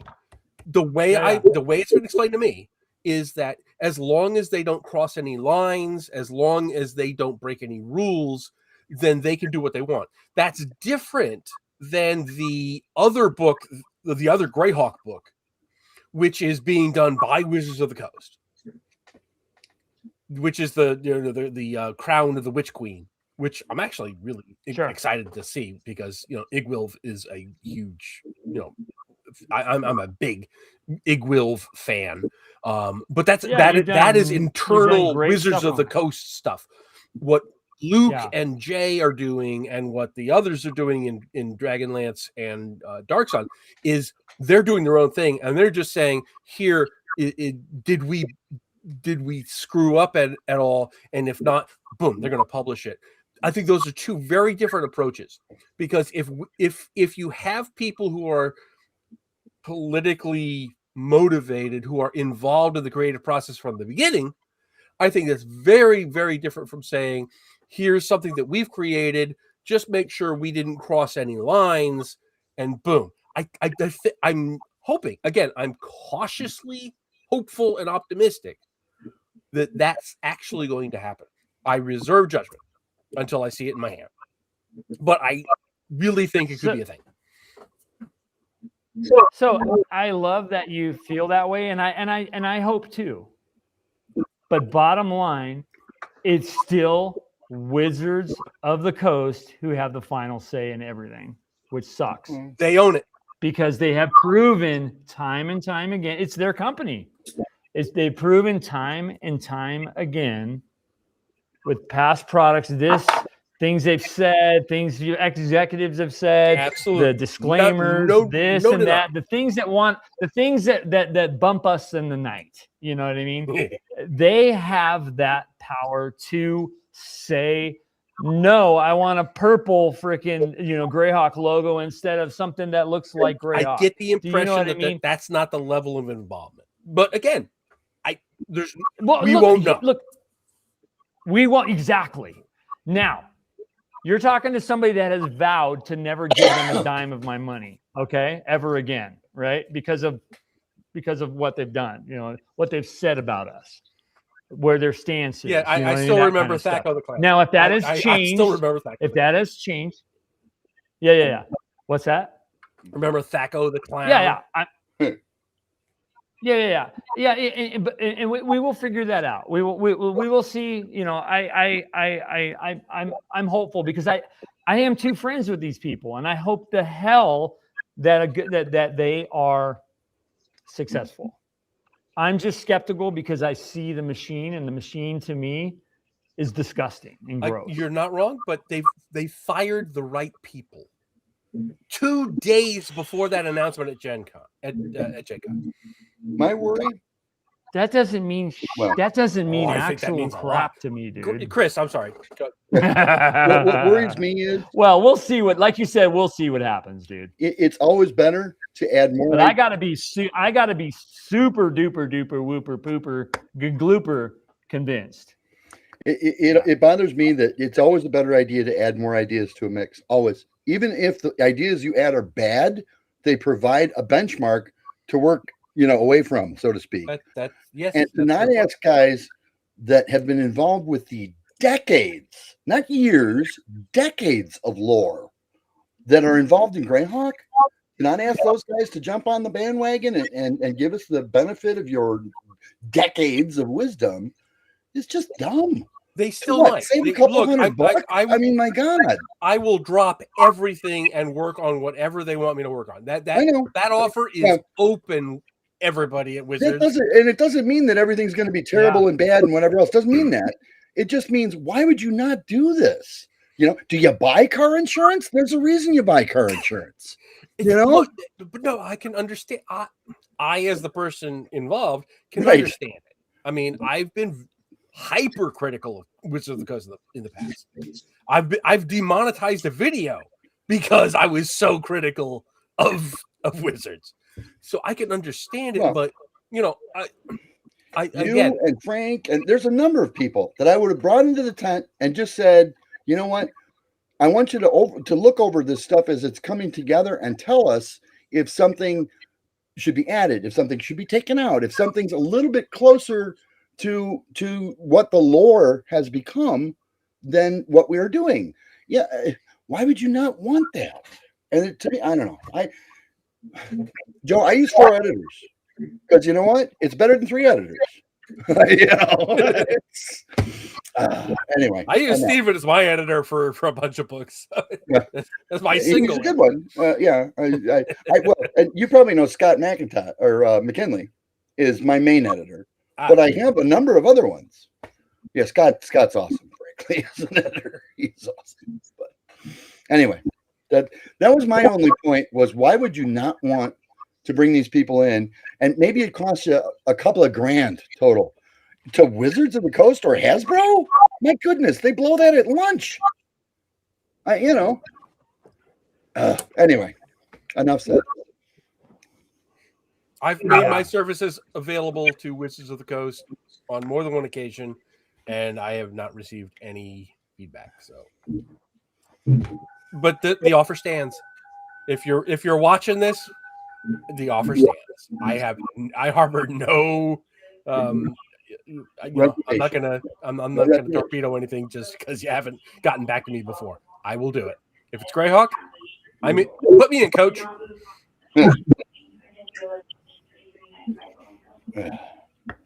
Well, as mentioned, you were top of my list. There are others on that list that I would also add. I could give you half a dozen people off the top of my head. Yeah, well, and again, know much more about Greyhawk than I ever will. If I start reading tonight and don't quit till I'm dead, you know, who knows how long that is? You know. Hey, Rose Estes is still around. We can bring her on. No, wait, did I say that? Kuntz is not politically correct in the eyes of it, and they banished him. Yeah. Yeah, what did you think about the Rob Kuntz saying what he did the other day? I want to see everything. I want every scrap of material that Rob has. I want it in a book, and I want to own it. I have everything he's ever published. I've got the Calibrun stuff. I've got the maze of whatever it's called. I've got the Dark Druids. I've got all that stuff. I want everything. I've got the CD that he had with all the maps. Give me everything. I want to wring every scrap of information you have in your brain, Rob Kuntz. Please, I will pay premium prices for this. Give me everything. Because in my mind, I take the stuff that Rob does and the stuff that Watsy does and the stuff that Gary did and everything that everybody else does, and I moosh it into my own Greyhawk. And that's what everybody does. That's and what you should with do. Troll Lords. Give me Castle Zagig. I will merge it into my Castle Mad Archmage, and I will merge it into Greyhawk Ruins, just like some Lovecraftian body horror thing. Just it'll all get together. And get it. And I will make the most amazing Castle Greyhawk out of it. Please let me do that. I want as much as I can get. I want all of Rob's stuff. I will pay for all of Rob's stuff. I will pay for all of Watsy's stuff. I will pay for what everybody does. I buy everything that anybody prints on publishes on DM's Guide. I've done that for years. I buy every single thing Greyhawk that is in the Greyhawk category, except for the stuff that they just tag it for Greyhawk because it's obviously generic, which is horrific that they do that. But all the Greyhawk stuff on DM's Guild, I buy every single one because A, I want to read it, and B, I want to support people who like Greyhawk. We need to get Joe some help. Yeah, we do. I could put together a GoFundMe and get before we're done here. If that's the kind of help you're talking. Between Greyhawk and Joe Block lies obsession. No. Well, I mean that's the thing is Rob was Gary's co-DM and his campaign. I mean he's got insight. He's got the I mean,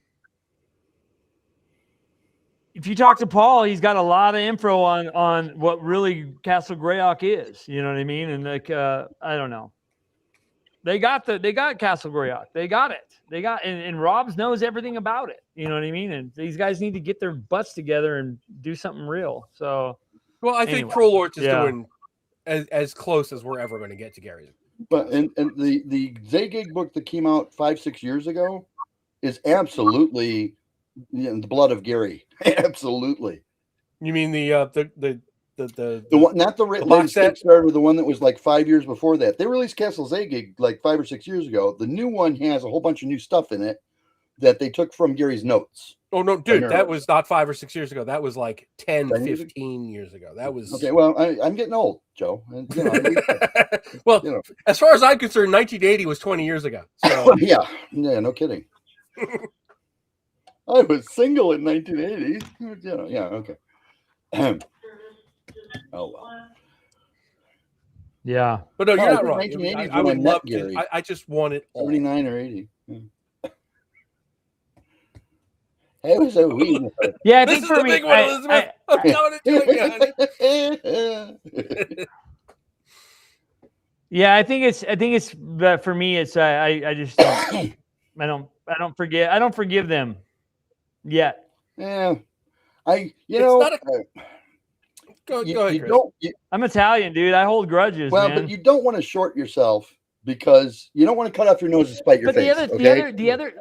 Okay, Chris. The other thing is this: I have enough Greyhawk content. You think you do?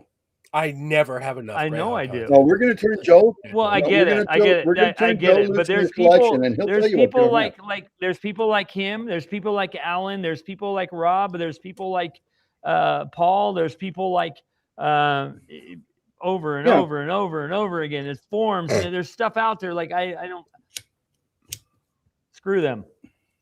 Even though, you know what I mean.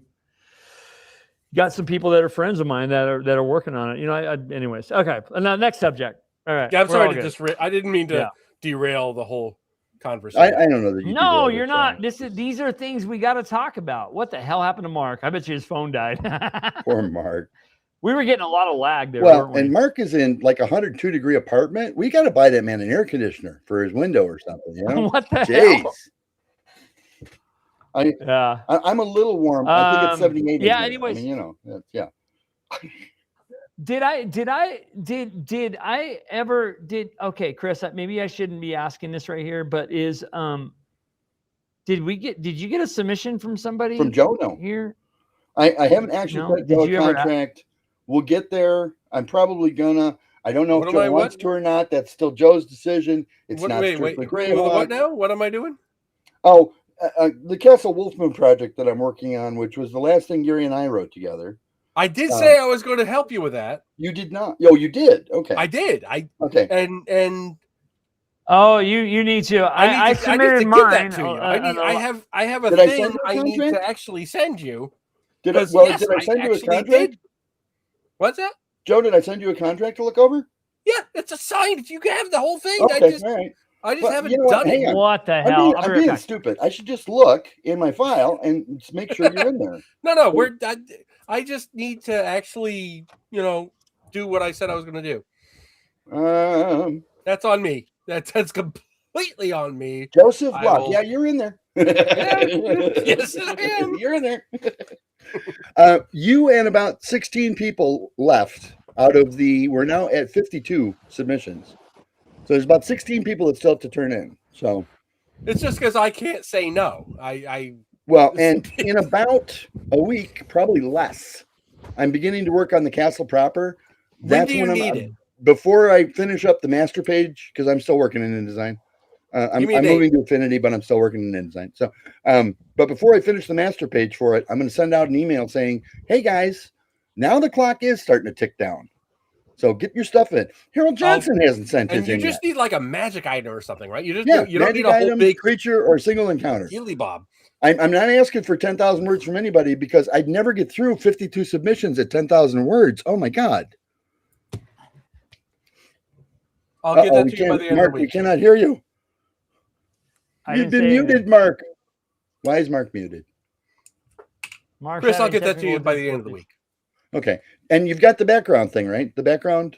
Yeah. You sent me voluminous backgrounds, and I'll just. It's mostly just for the history, so you know where everything's coming from and what's available. I'll just make something up that you plug in. Yeah, and that's fine.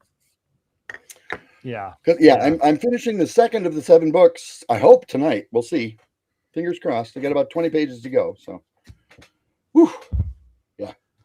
Mark, you're still muttering into the wilderness. Yeah, Mark, you look crazy because words are not coming out of your mouth, but your mouth. No, that's not the reason he looks crazy. Oh, that just happens to work. There you Mark, go. Mark, look crazy for us. Yeah. What the hell? Now you know why he's a professional actor. This is what happens when you don't support Mark's Kickstarters. Oh no, I'm sorry. Yeah. What did you do to Mark? What the hell? Oh, Blair did it? What? Oh, see, there is somebody to blame. Buster TN. Oh, put that up. I got a question.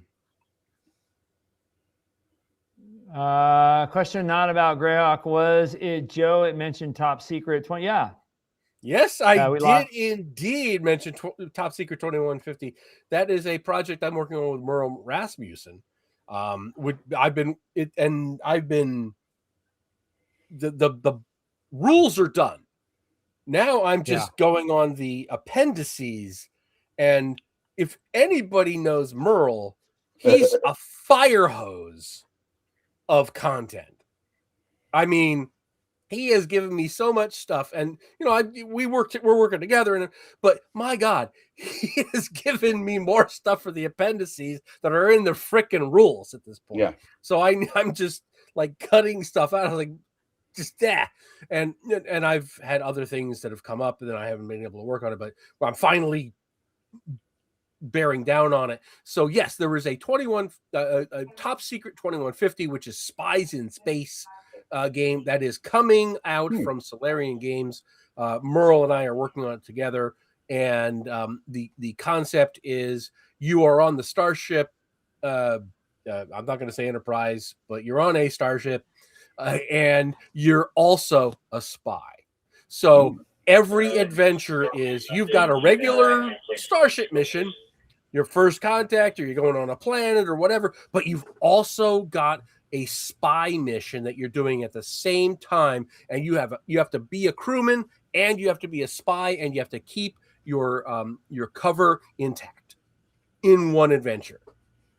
That's the concept. And Merle's run this at a couple of cons, and it's been wildly successful, and it is a really fun concept. It's really fun game. And yes, that is coming.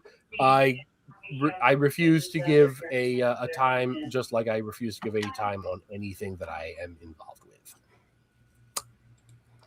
But yes, when is that scheduled to? I mean, I know there's still a lot going on, but yeah. What did I just say? No time frame. Well, I mean, when do you guys? There's got to be a time frame. Does there? Well, I mean, you're a hopeful time frame. How's that? If Joe gets his crap together, yeah, 2030. So Joe, what you're telling me is you're the long, tall, leggy blonde from Battlestar Galactica on the spaceship because you're a spy. Yeah. Okay. It's basically, you're on a spaceship and you're a spy and you have to keep your cover intact, but you have to not only do your spy mission, but your regular away mission. And it is a great, it's building a game on top of a game. And it's at least until the Cylons are ready to attack. Yes. At least until section, was it section 31? Releases you. And no, Mark, we're not hearing anything. You're just. We did get it. We did get it. No. We did you get need, a question. You need to learn sign language, Mark. That's all there is to it. Yeah. We did get a question, Mark, if you were living in Julie Roberts' apartment from Pretty Woman. I don't know why somebody asked that, but I want your answer, even though we can't hear you. It's cute that he keeps talking. Go like this it's if cute. You are, or no if you're not. It's adorable. Oh, okay. Okay, so he is. Wow, he's living in her apartment. That's crazy. Aren't we all? It's so sad. Well, you guys, we've been going for 2 hours and 25 minutes, which you've been going for 2 hours and 25 minutes. I'm going strong. I just started. No, you're not that strong. Me, on the other hand, yeah, okay, I'm going pretty strong now. But yeah. No, let me just make an announcement. I'm actually doing a live stream tomorrow night. I'm doing a solo live stream on the channel. I just posted it. You'll find it if you go to Greyhawk Grognard on YouTube. 9:00. It's just going to be me talking about why mega dungeons still work. What about mega? Nice. No, I'm kidding. Mega dungeons, why they still work? Are you going to talk about your mega dungeon? Do you know me? have you met me? Well, I mean, are you gonna walk us through your mega dungeon? It will be nothing but me reading encounter by encounter for the entire 300-page book. Yes, that's going to be my live stream. Okay, that's what I thought. Your insight into my psyche is astounding. Okay. I will bust out my copy, and I will I will follow along with you. How's that? Yeah. See, this is we know each other. We have broken bread together, so I can bust his chops like this. Yeah. Well, what Angelo is displeased with my levity. Well, I wanted to ask Joe, did they have a WizardCon this year? Yeah. Wizard Con is actually happening in October. I think they rescheduled it. It was supposed to be in March. Wizard Con got moved to, I think, September, October. Wait, I can tell you if you're willing to wait mere seconds. I can look at my Google Calendar and go. It is. Yeah, it's like the second week of October or something like that, right? It is indeed. It's the 9th through the 11th of October. Okay, because Gamehole's the weekend right after it. Yeah, and by the way, I keep submitting an application for GameholeCon, and I keep getting put on a wait list. So, are you trying to get a booth? Yeah. Okay, if you're going to go run games, how many products would you bring to a booth? Separate that, because if I'm going to be vending in a booth, because I go solo, I can't run games and run a booth. Well, maybe you can, and I'll explain that in a moment. But how many products would be in the line that you would bring to a booth? More than a dozen? Yes, easily. More than 2 dozen? 30? Borderline, because I would ask Marcia if she can squeeze you into ours. She can run the booth and get your sales for you, and you can run events which make people come in to buy your stuff. It's a thing. It's worth a chat. Ping me. Yeah, well, I'll have Mars ping you too, because of course I can't do things in her name without. I mean, it's a little short notice to do it now. Right. Yes. For this year, I think it's probably off the table.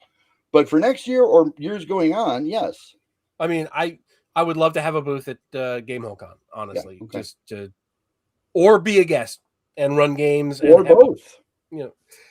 Again, and I know you're saying, well, that's difficult. No, I have some people. We can just make sure that it all works out. It's okay. I don't go solo to cons because I don't want to have to be the only one unloading the truck. You've seen the Magic Bus. There's a lot of stuff that comes off that thing. I mean, yeah. Yeah, and I've been to cons where I don't bring the modules, so it's just the hardcover books and stuff. But there's no reason not to drive people to your stuff by running the events that feature it. That's how I make my money. That's normal. Yeah. But that's a whole nother discussion, and I can sense that Angelo is tired. Okay. No, I'm good. He's tired of my crap. That's what he's tired of. But yeah. No, I'm good. Keep going. You're not tired of my crap? Well, I'm going to coach on that. I do cons 3 different ways. Either I'm a vendor and I, sorry. sorry. I don't know what he's doing there. Okay, go ahead. Either I'm a vendor and I don't run anything, or I'm a guest and I only run stuff. You have a ton of stuff, yeah.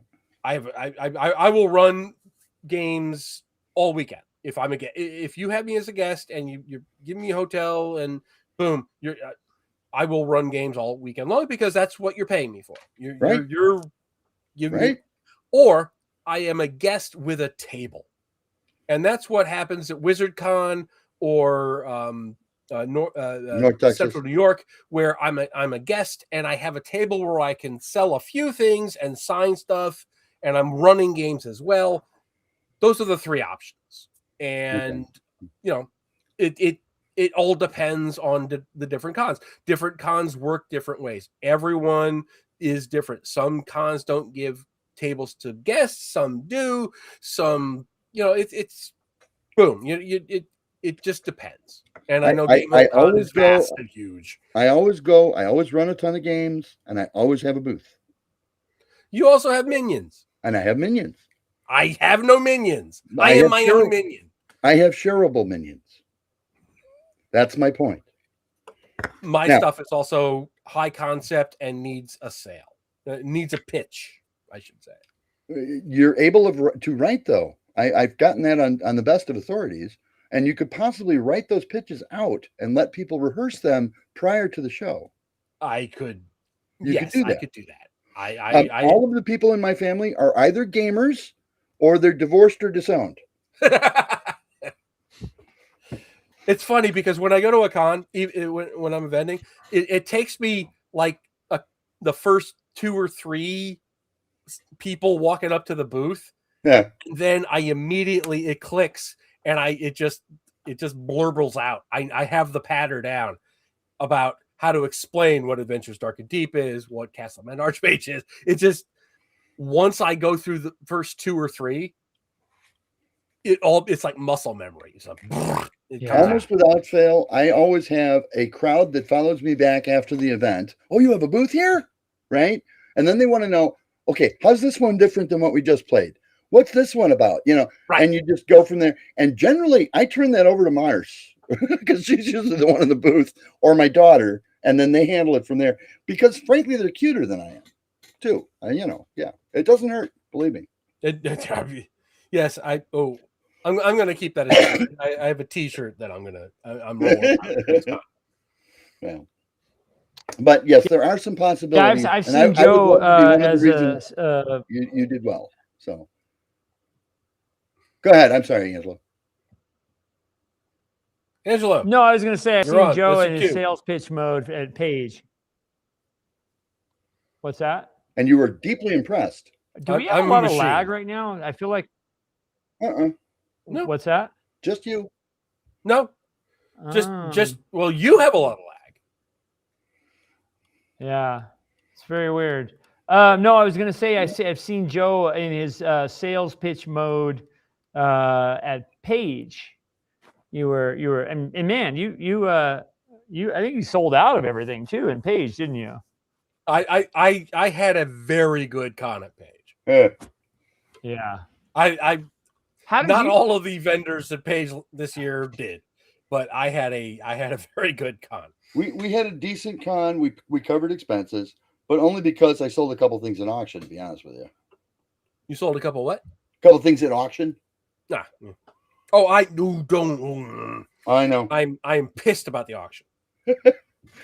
Joe, they call me in the day before they're going to start, right? Because I have turned in a signed Jim Ward copy of I forget, one of the Joe Goodman versions of Met Alpha, right? Okay. And they call me in, Chris, where's the signature on this? And I'm looking through the book and I was like, this is not the book I gave you. What? And I go down the line and I said, that's the book I gave you. You have the wrong tag on it. What? And I opened it up and I said, see, there's the signature. And here, here's all the stuff I told you was in there. Oh my God. I said, yeah. So maybe you guys need a slightly better system, possibly involving an Excel spreadsheet. Yeah, because a couple years ago I did a decennial edition of Castleman Archmage, which had not just the main core levels, but it had all the side levels in one book, and it was only available on the Kickstarter. And invariably, a couple of people never got their copies because they never completed their thing. Maybe they died. I don't know. Didn't tell them. So I've got like 4 or 5 left, and I told Ron, hey, I will donate one of these to the auction, but it's a very special thing. It's a limited edition. It is right. There's only 5 or 6 left of this thing, dude. And I dutifully brought it, handed it off, and then I find out that at the auction they just said, here's a Castleman Archmage. Somebody bought it for the cover price, and boom. They never said it was the special edition that is only unavailable, nothing like that. It was just Ron and I had a long talk about why would I squander something like that? Well, and I like Ron. It was annoying. I like Ron a lot, but I love Ron. But we had a very long talk about the auction. We did. And I was you think of all people, Ron would understand the importance. Yeah. And why are you not putting notes in on this stuff when it's submitted? For gosh sakes. You got the person standing there, especially when it's submitted in person like that. You got the person standing there. If there's a question that you need to fill in on the spreadsheet, you ask the question right then and there and type it out. And no, they're doing everything manually with paper. Yeah, because I guess it's 1968. That came around, asking for the things. They weren't listening. It was just I love Ron. I love Paige. That particular thing was effing annoying because it was wasted, and now somebody has something they don't know is a limited edition.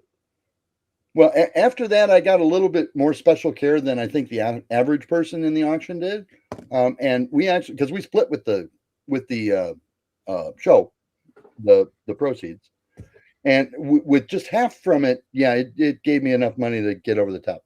It was fine. So, good luck, Greyhawk Dom. You're not gonna find one. They're literally, I've never seen one come up on eBay or anywhere else.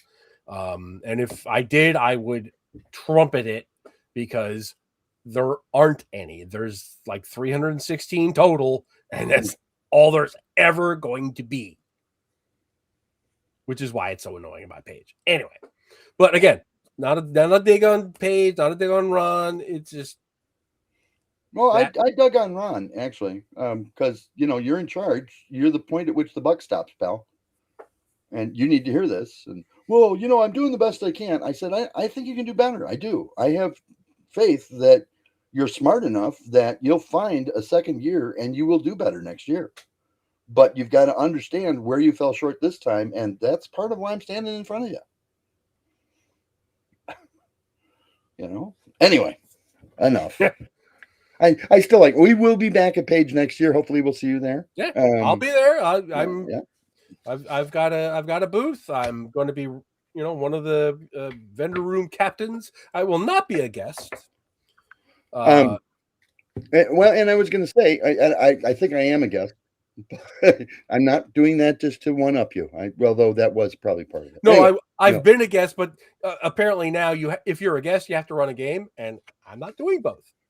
Well, I was going to say, if you want to run one game or 2 games or something, and you need coverage.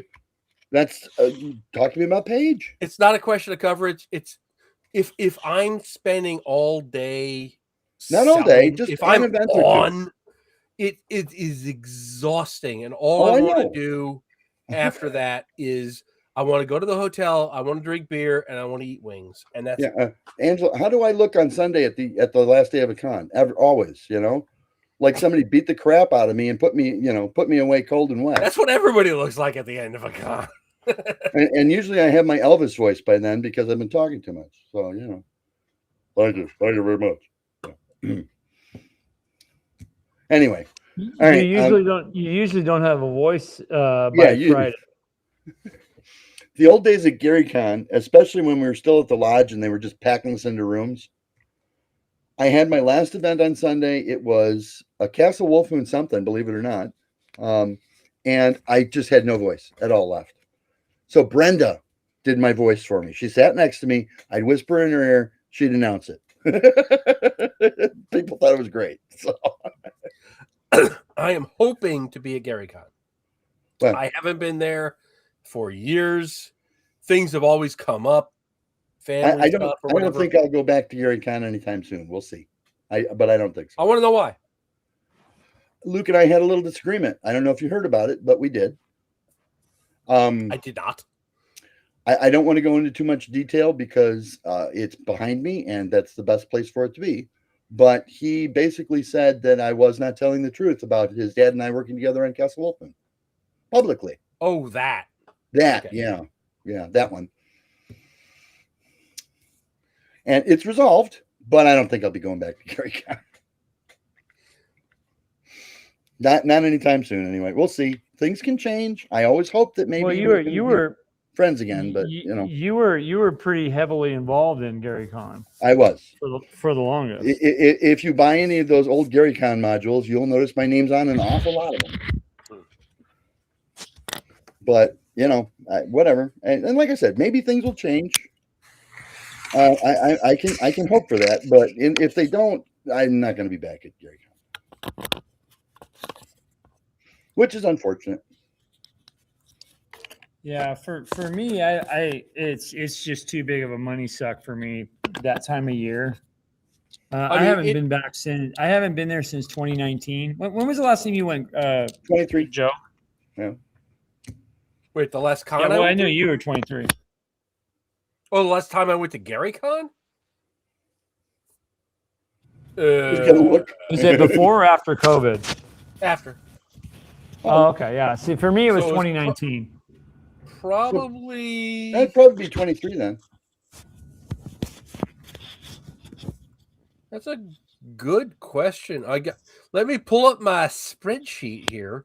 Last time I went to GaryCon was that was a while ago. That's holy crap. Man. Yeah, 2019 was for me, and then 2020 happened, and I wasn't gonna go because nobody went, right? But and then 21. Yeah, last time I went was 2019. Shit, Yeah. I didn't realize it was that far in the past. Yeah, let's see here. I've been wanting to go, and then it's just never. Things always come up that time. Like yeah. Oh yeah, my wife's in the hospital. I have COVID. It's just it's that week. That's when everything happens. It's like a curse. Yeah.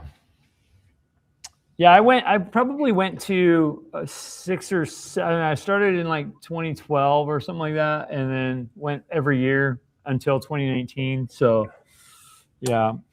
I think 19 was the year we did the World War II crossover module, if I remember. Yeah, it was a tournament DM for a whole bunch of several years. I don't know what years they were. Yeah. Whatever it was. My GaryCon 27 thing is still in review. What's that mean? Means I submitted it and they haven't answered. What the greater implications of that are, I couldn't say. Well, I know they're inviting people and all that. There's been a bunch of, I don't know, whatever. I don't know much about it. So It'll take earth-shattering news for me to go back because it's just too big for me. I don't like big cons. I like smaller ones. So I'm the same way. When they started, I won't go to Gen Con or Origins or anything like that. It's like, God, please. When they started locking people behind doors, it's not. What? I don't know. That was 12, so it'd be 11. Yeah. So that I enjoyed it when you could just walk up to people and stuff and like rob that. them. I'm kidding. Yeah, and rob them, take their stuff. Yeah. Stop.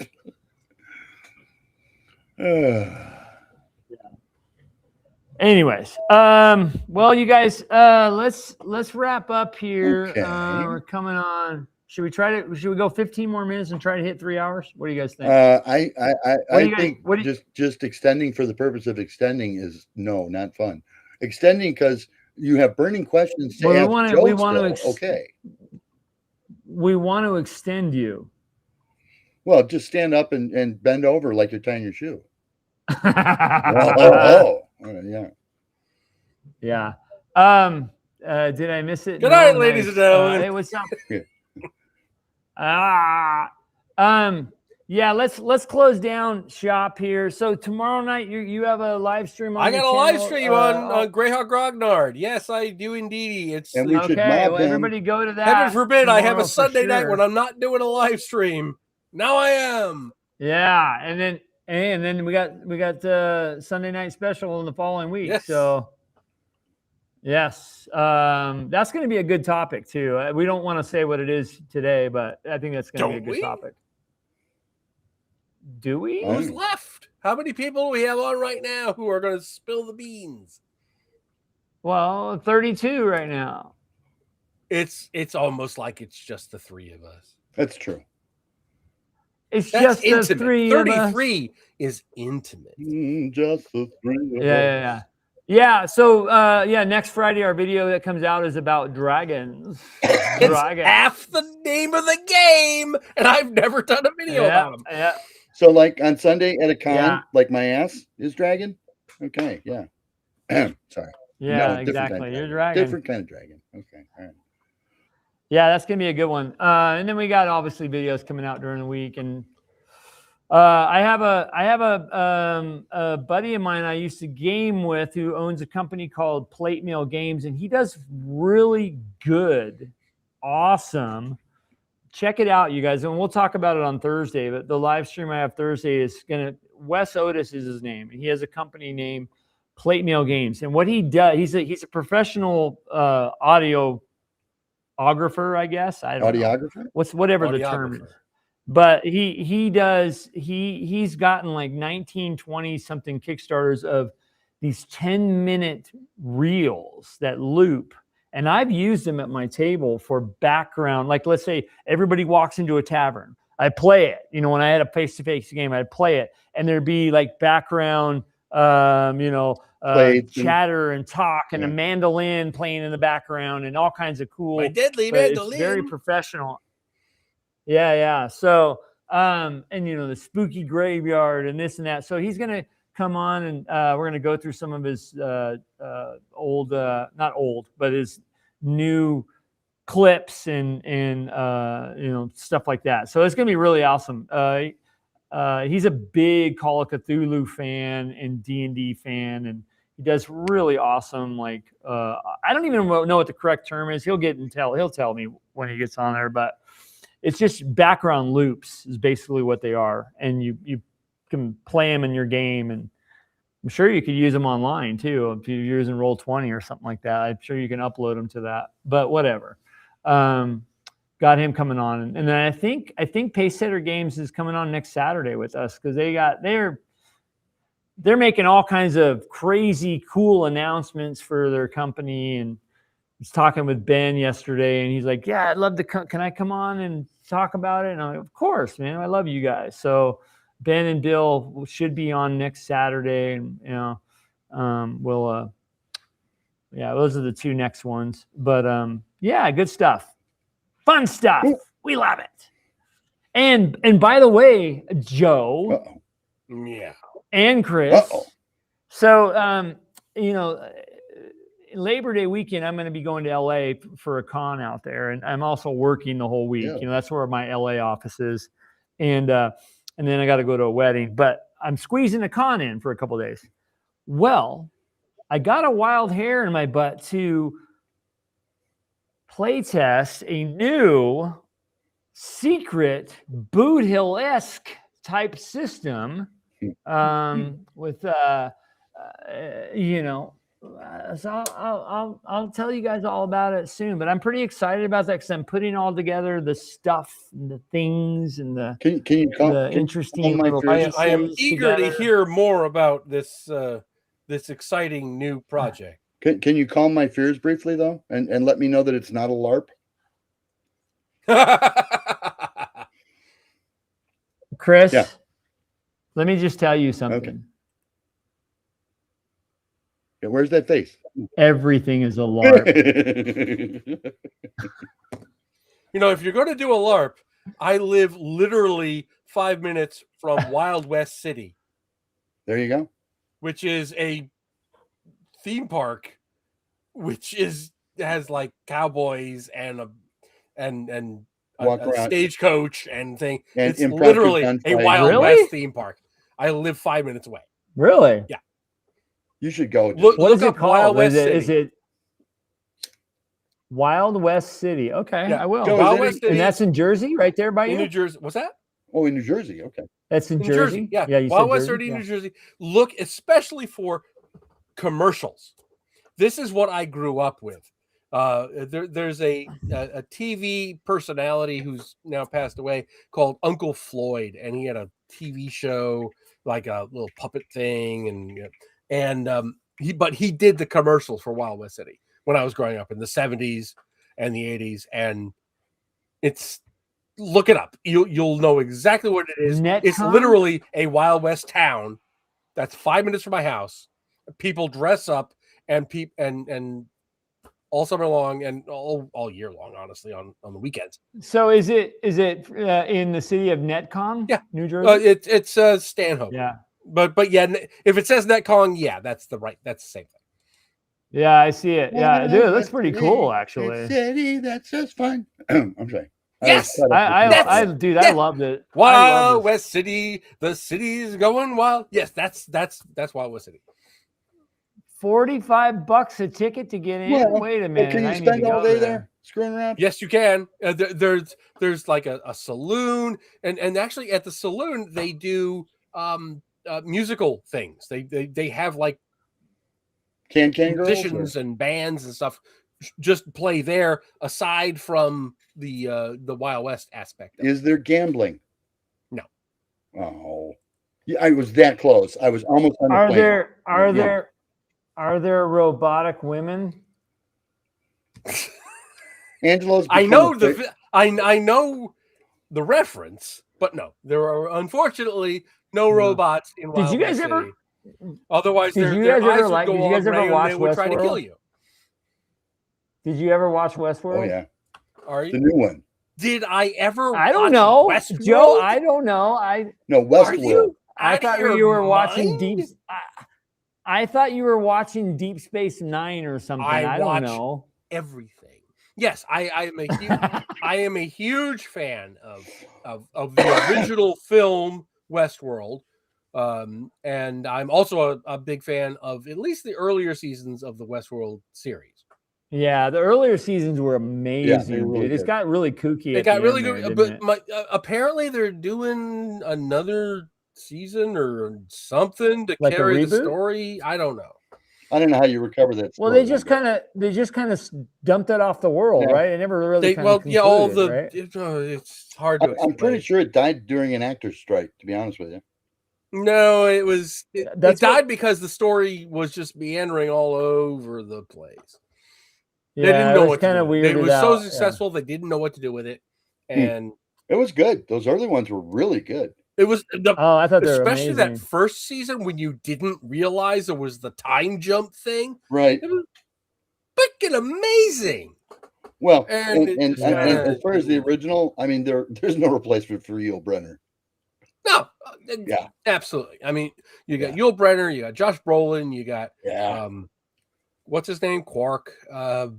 What's his name, Quark? And it was a fantastic. Majel Barrett. Yes. Majel Barrett was in there as the saloon keeper. It was just amazing. No, she prefers Majel. Was that? She prefers Majel. You're gonna laugh because Marsh is actually friends with her. She's dead. Now. Well, yeah. Yeah, Marsh. So she's not here to complain. Marsh met her in Cleveland at one of the cons out there when they were the one where they wrapped Origins over with the Superman con. She got to be good friends with Majel because they got stuck somewhere. I can't remember why, but something to do with the Union. And so she was stuck in some place with Majel for about an hour, and they got to be friends. We had dinner. Oh, that's awesome. I've been to so many Star Trek cons back in the early 90s, early mid 90s. We actually, I was a member of the Star Trek Club, Starfleet International, and then different ships or different clubs. And they used us as security. Okay. And like Chiller, which is a horror con. Right. There would be us walking around in our Starfleet uniforms. And that's how you knew we were the security people.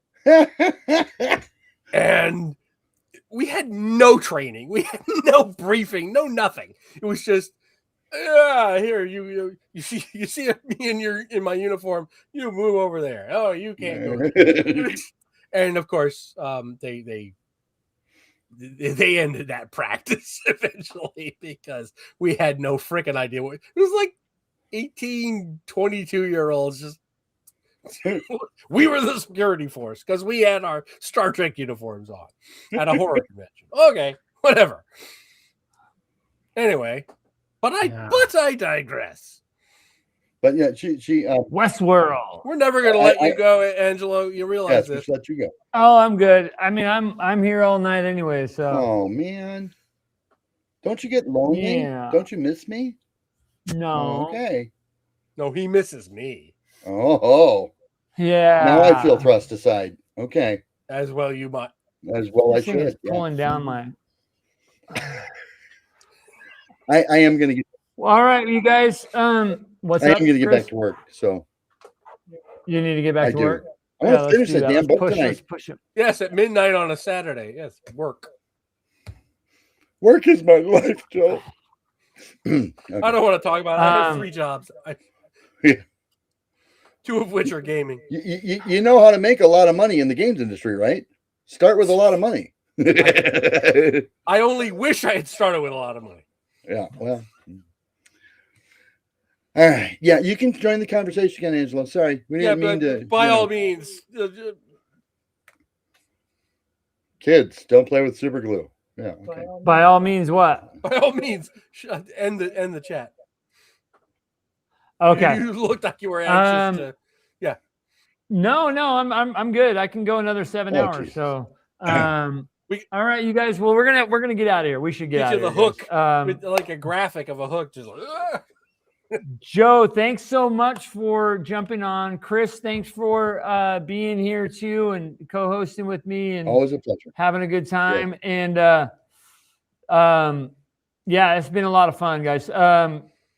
Check Joe's stuff out this week. I know he's got a bunch of stuff coming out and tomorrow night's live stream. I got a lot of things coming out this week. It's actually too much. So check it out, and we'll see you guys soon. Right? I think we'll see you guys soon. I hope. Thanks for letting Watch me this derail exit I do, guys. Your chat. No, you're good. What were we gonna say? No, you're the one who sets your schedule. So if you're upset about having too much to do, maybe you could talk to your boss. I'm just thinking. You don't want to do that, Angelo, because that's exactly when your stream is going to freeze. You do that, it's gonna stay like that forever. All right, you guys, we're gonna get out of here. Everybody take care. God bless. Have a good one. Appreciate everybody that was on tonight. Seriously, the chat was absolutely bonkers. Had a good time. You guys are all the best. We'll see you all soon, okay? Take care. Have a great Saturday, and Made it far.